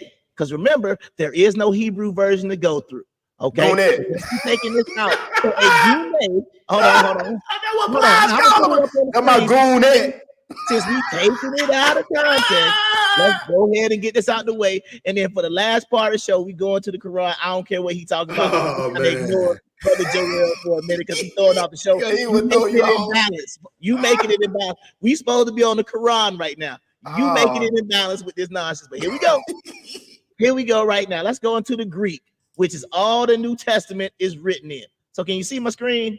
Oh, let's get it there. You see it? Yeah. So here we go. So let's mix it. Let's see what this is. Strong's G 1135, gune. All right. So that is a woman. Let's go back to the scripture. Keep silence. G 4601, because we taking it out of context. Let's see if keep silence has anything to do with not talking. Let's see what this verb said. And let's hear it. Strong's G 4601, sigao. So he was saying in Greek, gune sigao. Let's go down. Yeah, look at it right there. Part of speech. We got to go back to basic elementary school again. Verb means to do something, an action. Hold one peace. Keep close. Keep close. Keep secret.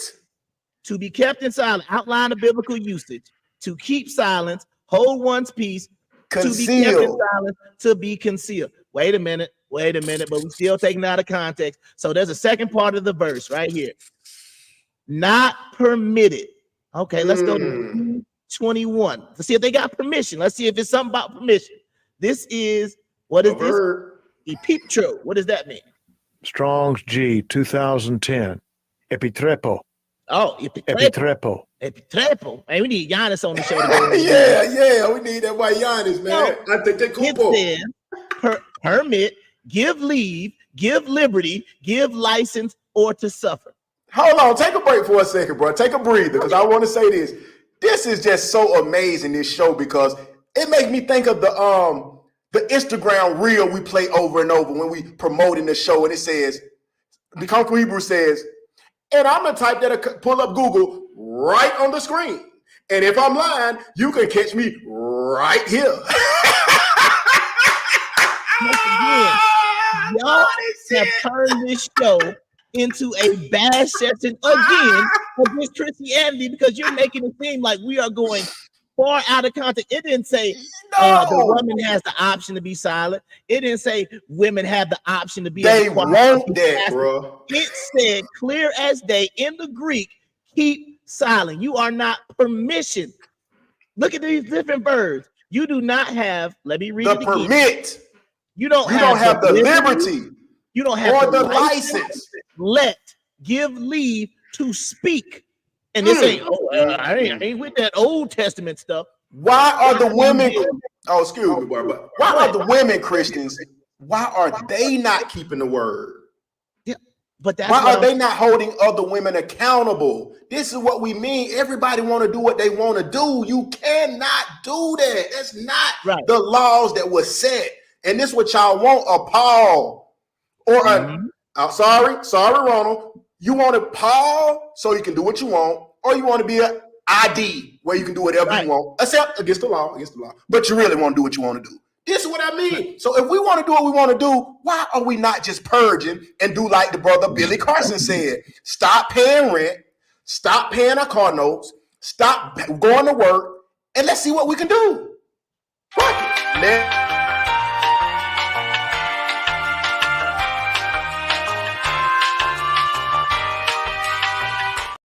Oh yeah, we just like to say the worst podcast does not promote any form of anarchy where we do not show. Sorry, y'all. It was just a thought. It was just to the United States government or anything like that. We do not promote any of that behavior. But once again, hypothetically, right? But this is another thing that let me stop sharing this real quick. But this is just one thing that I want everybody to understand, because now we're in the last 30 minutes of the show, so we got to go back to the Quran. But for sure. Based on the conversation that we did not get out on on Wednesday, this is the reason why when I read something, in my opinion, that is plain as day, this is the reason why things like this happen in the church today. And I'm gonna put it big screen for everybody to see. So here we go. Jesus going to hell. You are going to hell. Everybody.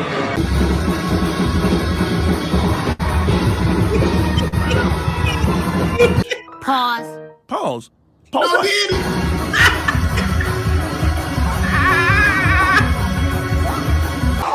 Everybody, you going to hell. Stop playing. Swallowed up. Have you ever been swallowed up? Have you gone through a time of swallowing? You said something gay, so you gotta say no homo, or else you's a homo.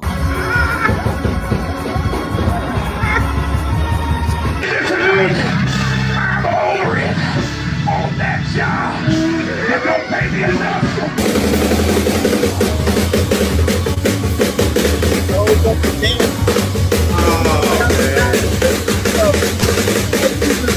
But got me doing all kind of stuff. I'm over it.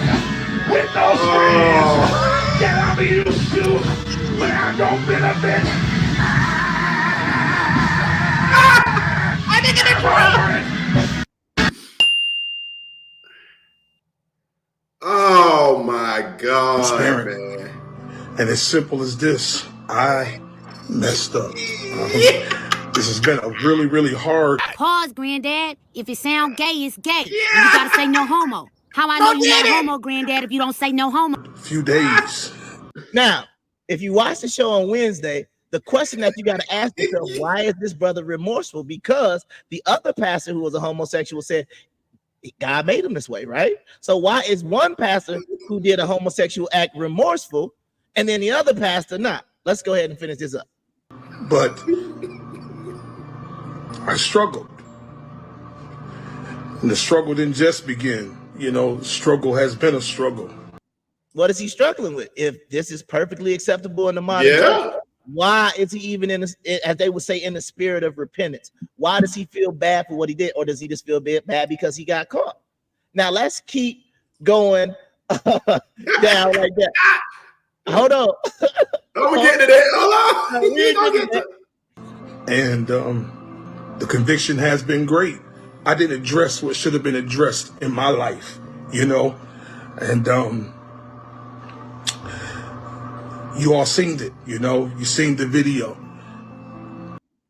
So not only was he doing, he made sure he had evidence of what he was doing, and he don't. So this is the thing. He said, "Y'all see the video." I don't know. Yeah, once again, I'm no. But this is my thing, right? And this is the reason why, once again, we are going back to the Quran, because this is not, see, people like Brother Joel, see, this is your fault. I'm blaming Brother Joel. Yes, man. Because we were supposed to be back on the Quran an hour ago. We was talking about Muhammad and 9-year-old girls, and all of a sudden it's like we reading Paul's words out of context. Here we go. All you had to do was let us go back to the Quran. This is why he was ready to fail. But no. But then the brother brought up this right here, right? And I already told him, where is he at?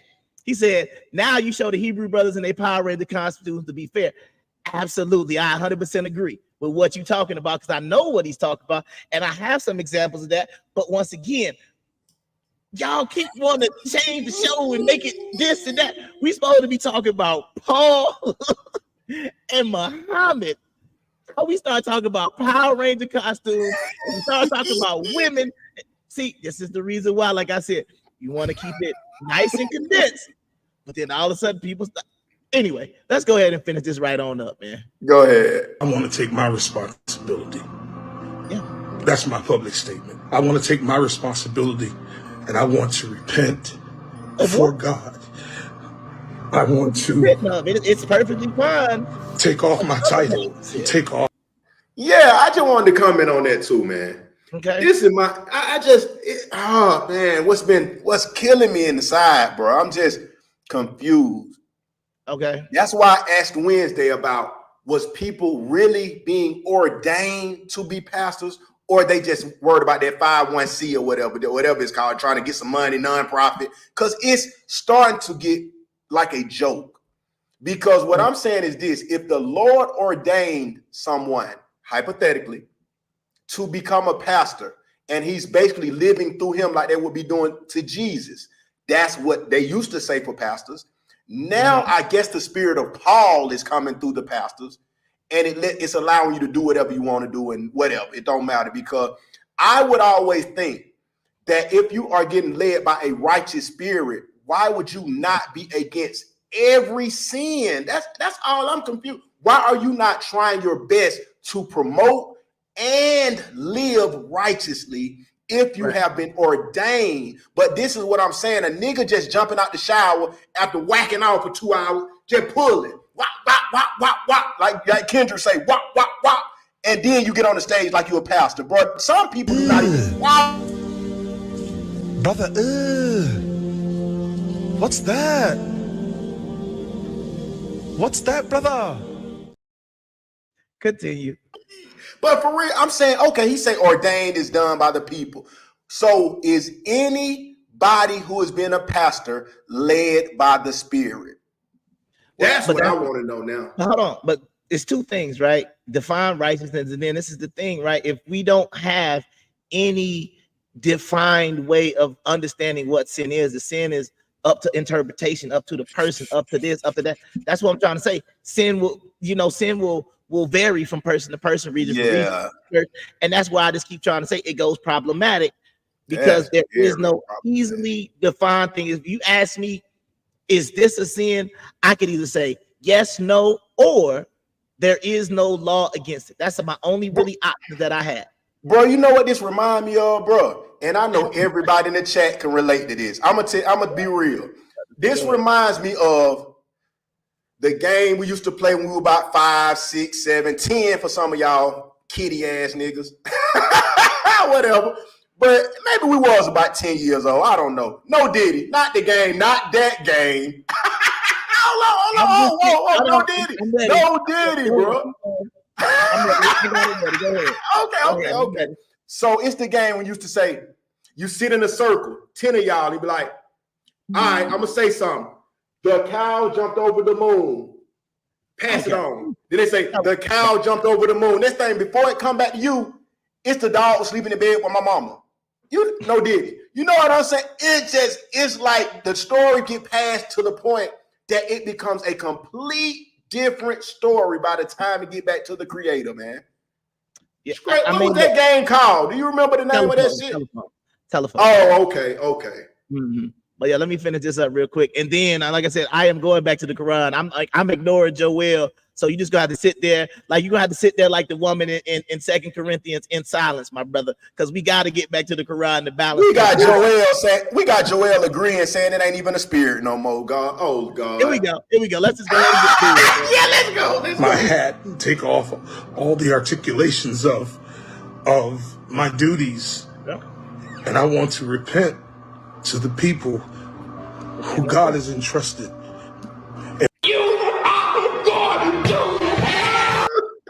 So Christians would say that, based on his behavior, that's what's going to happen to him. Now I would like to return to the Quran. And this is finally. Yeah, bro, I've been trying to get this for an hour. Jeez.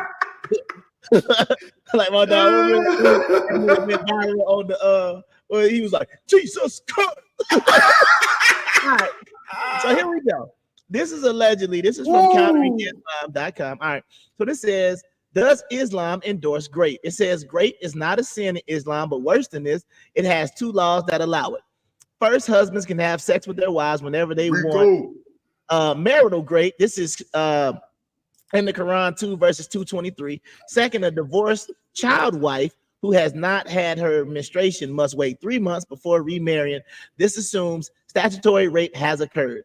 Also, in the Quran 65 verses 4, the hadith shows that Muhammad did not stop soldiers who wanted to have sex with their female captives. This implies that he condoned their grape. In Islam, captives' wives and child wives can be raped. Rape in Islam is not a cultural problem. It is a problem with Islam. And this is coming from counteringislam.wordpress.com, not the Kung Fu Hebrew. That is another thing that they will use against Islam. They will basically say that, you understand what I'm saying? They will basically say that in the Quran, it condones raping. So, okay, well, let's just talk about this grape. Oh, you had to go ahead and finish what you were saying. You said they condone grape. Because the Quran is saying, based on that website and based on that person where they're trying to counter some of the things in the Quran, that it is completely fine to grape.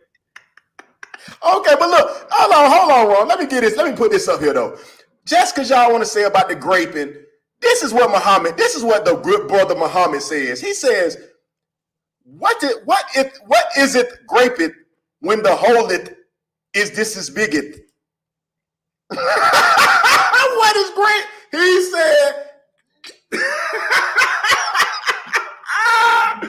said, he ain't doing nothing to that thing, man. He ain't doing nothing to it. He ain't hurting her.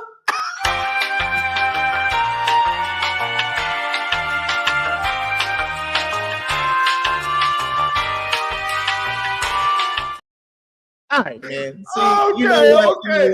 We have tried, you know what I mean? So we have tonight's show, we have tried to balance the scales and not make it so one-sided. We have tried to show some of the negative things that Christians use against the Quran. We have tried to show some of the negative things that Christians use against the Prophet Muhammad.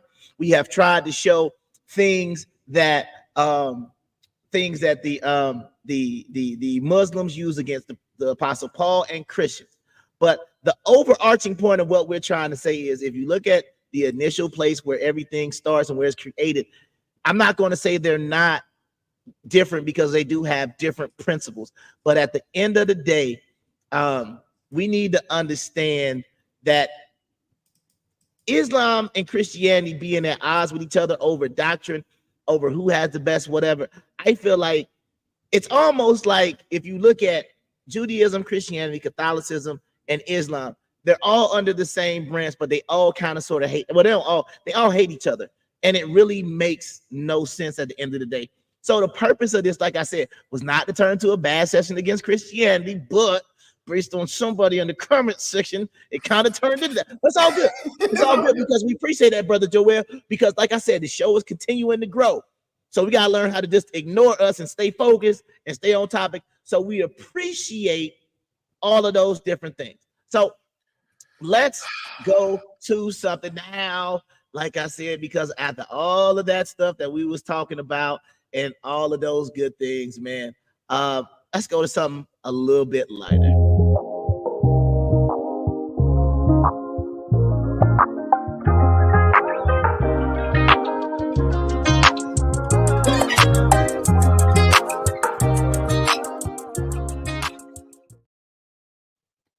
All right. So right now we'll come to the end of the show, man. We are rounding the curve here of one of the the most famous, not the famous, but you know, man, Facebook famous, man. So let's rapid fire real quick, man. Let's go. Oh no, go back to the. I want to see the Falcons. Go back to the Falcons. Which one? The Falcons schedule. Let's start there. Okay, there we go. Right. So real quick, man. Football fans, man. Atlanta Falcons. So looking at that schedule, man, we just gonna go down the schedule, and I just want you to say win, loss. For sure. Let's get it. No, that ain't the first game. Week 1, Pittsburgh. Oh, am I okay? I see it. Okay, my bad. It's kind of small. For sure, win. We're gonna crush Russell them. It's over with. It's just Justin Fields. It's over with. Hold on, where you going? Oh, you right. It go week 1 is Steelers. Then it go to Eagles. I think. Okay, yeah. It go 1, boom, boom. Okay. Wait, it's weird, dude, because I'm looking at it. Don't go up and down. No. It go across. It's complicated. We're gonna have to come back to you. All right, let's go. Yeah, we gotta do that. This is where the Bible is. This is what we mean by the Bible. It has started this right here where there's no rules. And look at Miles Turner, man. Miles Turner looking like goddamn hated it. Nah, we are not putting the blame on the Bible or the Quran for any of that that's happening up there. That is a Miles Turner thing. Nope. No. That don't have nothing to do with anything else. But yeah. But even his boy sitting next to him looking like, man, like look at everybody else looking away from him though, bro. Like they like, bro, look at this nigga right here. But anyway, let's keep going. Nah, we're gonna skip that. Hold on. Before we get to that, let me give you one clip. Hold on. One clip before we do. Because since this tonight has been about that boy Paul, I just want you to see what happens to it's not about Paul. It is about Paul and Muhammad. It is not just about Paul and Muhammad. But this is why I don't trust niggas named Paul. And it's just me. I don't trust niggas like Paul. Niggas named Paul. What are you looking at, Paul? No, man. Sir, put that back. Sir, that is not real. What? Look at, bro, come on. You have to be able to see that image was posed in there. You can see the white. Hold on, bro. Are you really putting this up there like this is legitimate information? You know what? You know what time it is, man. Hold up. I think I can smell shite. Yeah, come on, bro. That is not. It's clearly Photoshop. Okay. Melissa Seal says, I got $100,000 for any street female or boxer that can whoop me. On my soul, I'll drag anybody from any city, state, and country to try and get rich.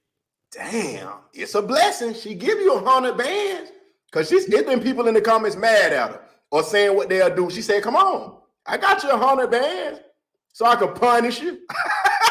This is the best boxer in the world.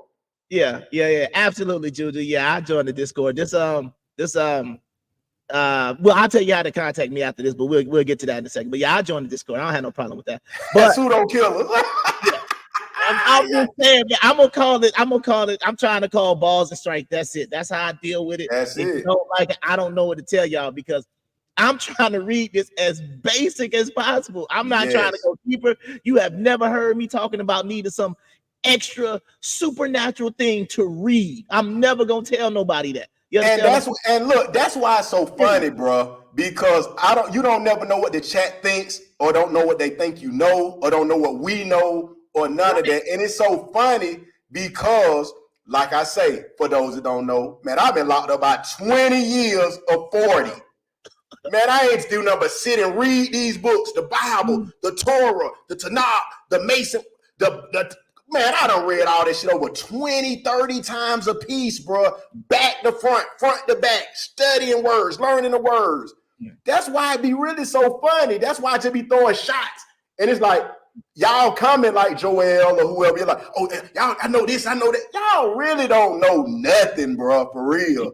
From what I really know and what, bro, y'all really like some fourth graders, bro, to this shit. And I ain't tripping. I fuck with y'all. But y'all ain't no devout Christians, bro.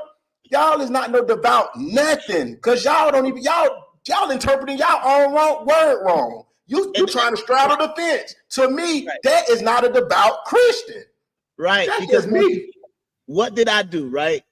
When it was a situation where I even gave him better ammunition for how he could make a case against violence for the women. And did I go to Paul? I went to what I practiced, the Tanakh.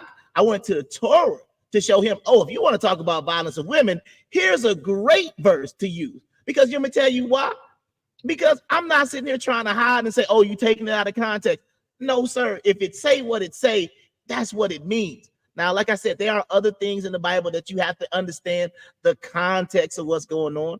But it is what it is, man. So, ladies out there, man, y'all trying to win 100K, man. Y'all trying to get your bread up, man. Hey, y'all need a couple lessons from the Kung Fu Hebrew, man. I can go ahead and, I mean, you probably still get knocked out by her, but I'm just saying. I mean, you know, you gonna take some moves, y'all. I can do something to move, but you're gonna get knocked out because you know what I mean. Boxing is a different sport than martial She hit arts. hard as a motherfucker, man. That's just the main thing. One hit gonna crush your goddamn skull if you ain't ready for that shit. Let's see there. So let's opponent. Big Back Ivory is who she gonna be fighting. So Big Back Ivory, good luck. I don't like good the luck. Good luck. And hold on before you go too fast. Sorry, Joel. I didn't. No, you can skip that. I didn't want to call y'all that like that, but you gotta respect respect where I'm coming from. I'm already knowing everybody gonna judge something because I got tattoos and goals like I'm some dumb nigga. When we got goddamn record-breaking IQs, me and Kung Fu Hebrew, straight A students from. Come on, man. I just was bad. But that's my thing. You judge people and don't know who you be talking to. That's why I just joke with y'all about the shit. But it's real. And because we record breaking on them IQ tests, man. Don't be confused by tattoos and shit, bro. Right. This is the one thing I want to tell Ronald, but I'm not running from what the text say because if you ask me a question about it, yeah, it's in there. I'm not running for it because that's the history. I can't go back and say, if they say they massacred and they slaughtered 20,000 people, y'all can talk about, they talking about dashing babies' heads against the rocks. I know all of that's in there. If you ask me, do I condone it? Absolutely not. But I'm not going to take away the fact that it's still in there. The same way, it don't matter who you are. You got to understand one thing about a human being. It don't matter who your people are. It don't matter what country you come from, where you think your ancestors come from. Everybody on this planet got blood on their hands. Whoever their ancestors is, nobody's hands are clean. So at the same time, I'm not going to run from something I'm claiming. That makes no sense. If it's there, it's there, brother. I'm not going to be like, oh, no, don't you taking it out of context. If it's there, it's there. I don't run. I don't run like some of these Christians do. If you said, oh, dang, that's what 1 Corinthians say, then yeah, women, y'all shouldn't be teaching based on 1 Corinthians. Simple. I'm not going from it. So you be like, what about the dash? That's what they said they did. What do you want me to say? I didn't write it. Oh, but you believe in it. Hey, man, what we gonna do? You want to go to Africa? You want to start talking about that genocide they do over there when they was killing people for being a different tribe? That's what so everybody got blood on their hands. Don't make it seem like just because the Bible is one of the most popular or most well-known books that everybody ain't got blood on their hands. That's all I'm saying. But that's what we like to do. We like to say, well, because once again, Mr. Perkins, you being ID, right? That means being in America, you were perfectly fine with that, right? Because you believe that the law of the land said. So when they said you were not subhuman, not a human being, well, based on that, hey, we good. So once again, nothing is perfect, but once again, it's not about making sure what you believe or what you want to rock with is perfect. It's about whatever you believe in, stand on it. Don't run from it. That's what I'm saying. Why would you run from 1 Corinthians if it's plain as day? They setting up the church doctrine. They telling women you're supposed to learn in silence. That's what it say. He want to talk about a woman getting a hand cut off for touching another man's private parts. Did I say, the spirit ain't working with you, Joel? If you're gonna, I'm not doing that. I said, yeah. The book says if a woman is trying to help you when you getting your behind whooped and she touch another man's private part, the book say you're supposed to cut her hand off. Now, am I saying that's what I would do or I believe in that? No, but that's what it says. I can't change the letters in the book. That's all I'm saying. Be honest about what you believe in, period. I'm wondering why would anybody be questioning anything or mad about the scripture's contradiction and all of this or whatever we want to say is doing. What I also want to say is it's a very shaky line to bank your whole existence on a book that is in the fiction section of libraries. I don't care what books it is. Any book that is in fiction next to Harry Potter, next to Twilight, you gotta be prepared that some of it may not even be realistic. Yeah, I mean, but that is a question because once again, people have to understand what they're reading. If you are reading the entire history, like for example, right, in our history books, we learned about Paul Bunyan. Are you telling me Paul Bunyan was a real character? You understand what Johnny I'm saying? Appleseed. Right. You see what I'm saying? We learned about these people. But once again, the problem is I don't know if people are ready to have that discussion about what if aspects of the book are actually like part of the mythology, not the whole entire book being mythology, right? Because some people will say that. But what I'm saying is the same way we got Johnny Appleseed. What if Johnny Appleseed was a Jonah in the belly of the fish? What if that's Johnny Appleseed just to tell kids, hey, you better follow God or else you might get swallowed by a whale? I don't know, right? But all I'm saying is, why does that make the book any less? Because you're looking at an entire from basically what they say from creation up until the Messiah. That is what we're looking at. So if we're looking at this whole group the same way, you can go look at Kemet, you go look on the walls, you see this, and they separated it. But at the time, we don't know if the people of Kemet separated the things on the wall. If they really, I mean, I'm assuming they thought the guys were real as well. So that's just one thing that you just got to be. But once again, not trying to necessarily go that. I get what you're trying to say, it being in the fiction section, but you got to ask yourself questions because there are historical parts of the Bible. That's the one part we got to understand. There are things that can be verified as much as, in quotation marks, fact. You can't handle the truth. So it is. Stop that good shit, man. Please. That shit smoking like hell in B-Mo. They be like this. That good game. Let me see. Okay, so this is something I want to get to. I know we ain't got much time. Yeah, let's get it. Post that I put up, and basically what happened is there was a video about this woman who is admitting to cheating on her husband, and what she said was this. Hold on. Hey, I feel like I got a little what's his name right now, but she admitted to cheating on her husband. And what she said was that she wanted to give him a hall pass because, you know, if you don't know a hall pass, a permission to cheat so that it would balance everything. Response that we got to it. You want to read that? What you put, Birdie, and you can read the response. Yeah, when I seen my boy post that shit, I was like, man, I said, yeah, this the new norm. All you got to do is escort a woman's phone. She denies you the phone, she getting fucked. Simple as ABC.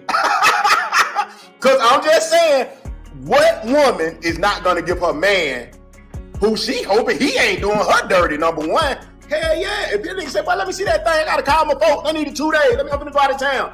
No, use my other phone. I'm going to use this phone because it got stupid Wi-Fi on in the hotspot. Oh, hell no. Well, you know what it is. That boy Jody over there. That boy Jody over there. Jody. We all know who Jody is, don't we? When you start acting up, she don't want to pick up that call for you. She ain't responding with none of them little one word. Hi, bye, no, maybe. That boy Jody over there like this. Shut up, maybe. Yeah. I played in. All right, man. So, yeah, that's my thing, right? And I've talked about this before. And it's like, this is the one thing, and some people could disagree, but I feel like if you understand what a union of a marriage are, you're not technically supposed to be two different people. When you get married, it says what is now two has become one. You're supposed to be a union. You are supposed to be whatever. So if my wife was to ask on my phone, here you go. You understand what I'm saying? Like, I feel like, and this is the one thing that we had challenged all the couples out there. We had the couple challenge where we said, look, if you really believe you're in a strong relationship or whatever the case may be, what I need you to do is this. Switch phones for a week. And if y'all come back and y'all can last by having each other's phones for a week, y'all have a very strong relationship. But I feel like that's what it is. I don't understand the concept of private. This is me personally. I don't understand the concept of privacy in a marriage unless, you know what I'm saying, I had a little bit too much Arby's and horseradish sauce and I just need to, go in the bathroom, you know what I'm saying, and do my thing. That's when I want privacy.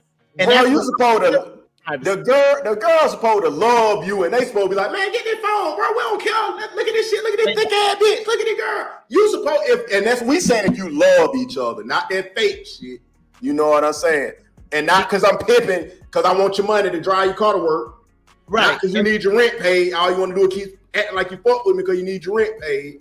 Come on, man. This shit simple as ABC, like I told him. ABC. Right. And, you know, man, real quick, man, because like I said, I know we talked about the Quran and we talked about some very topics that might be sensitive to some people. So basically, we just have, you know, one final message just in case anybody was offended by anything they saw tonight. Man, fuck all you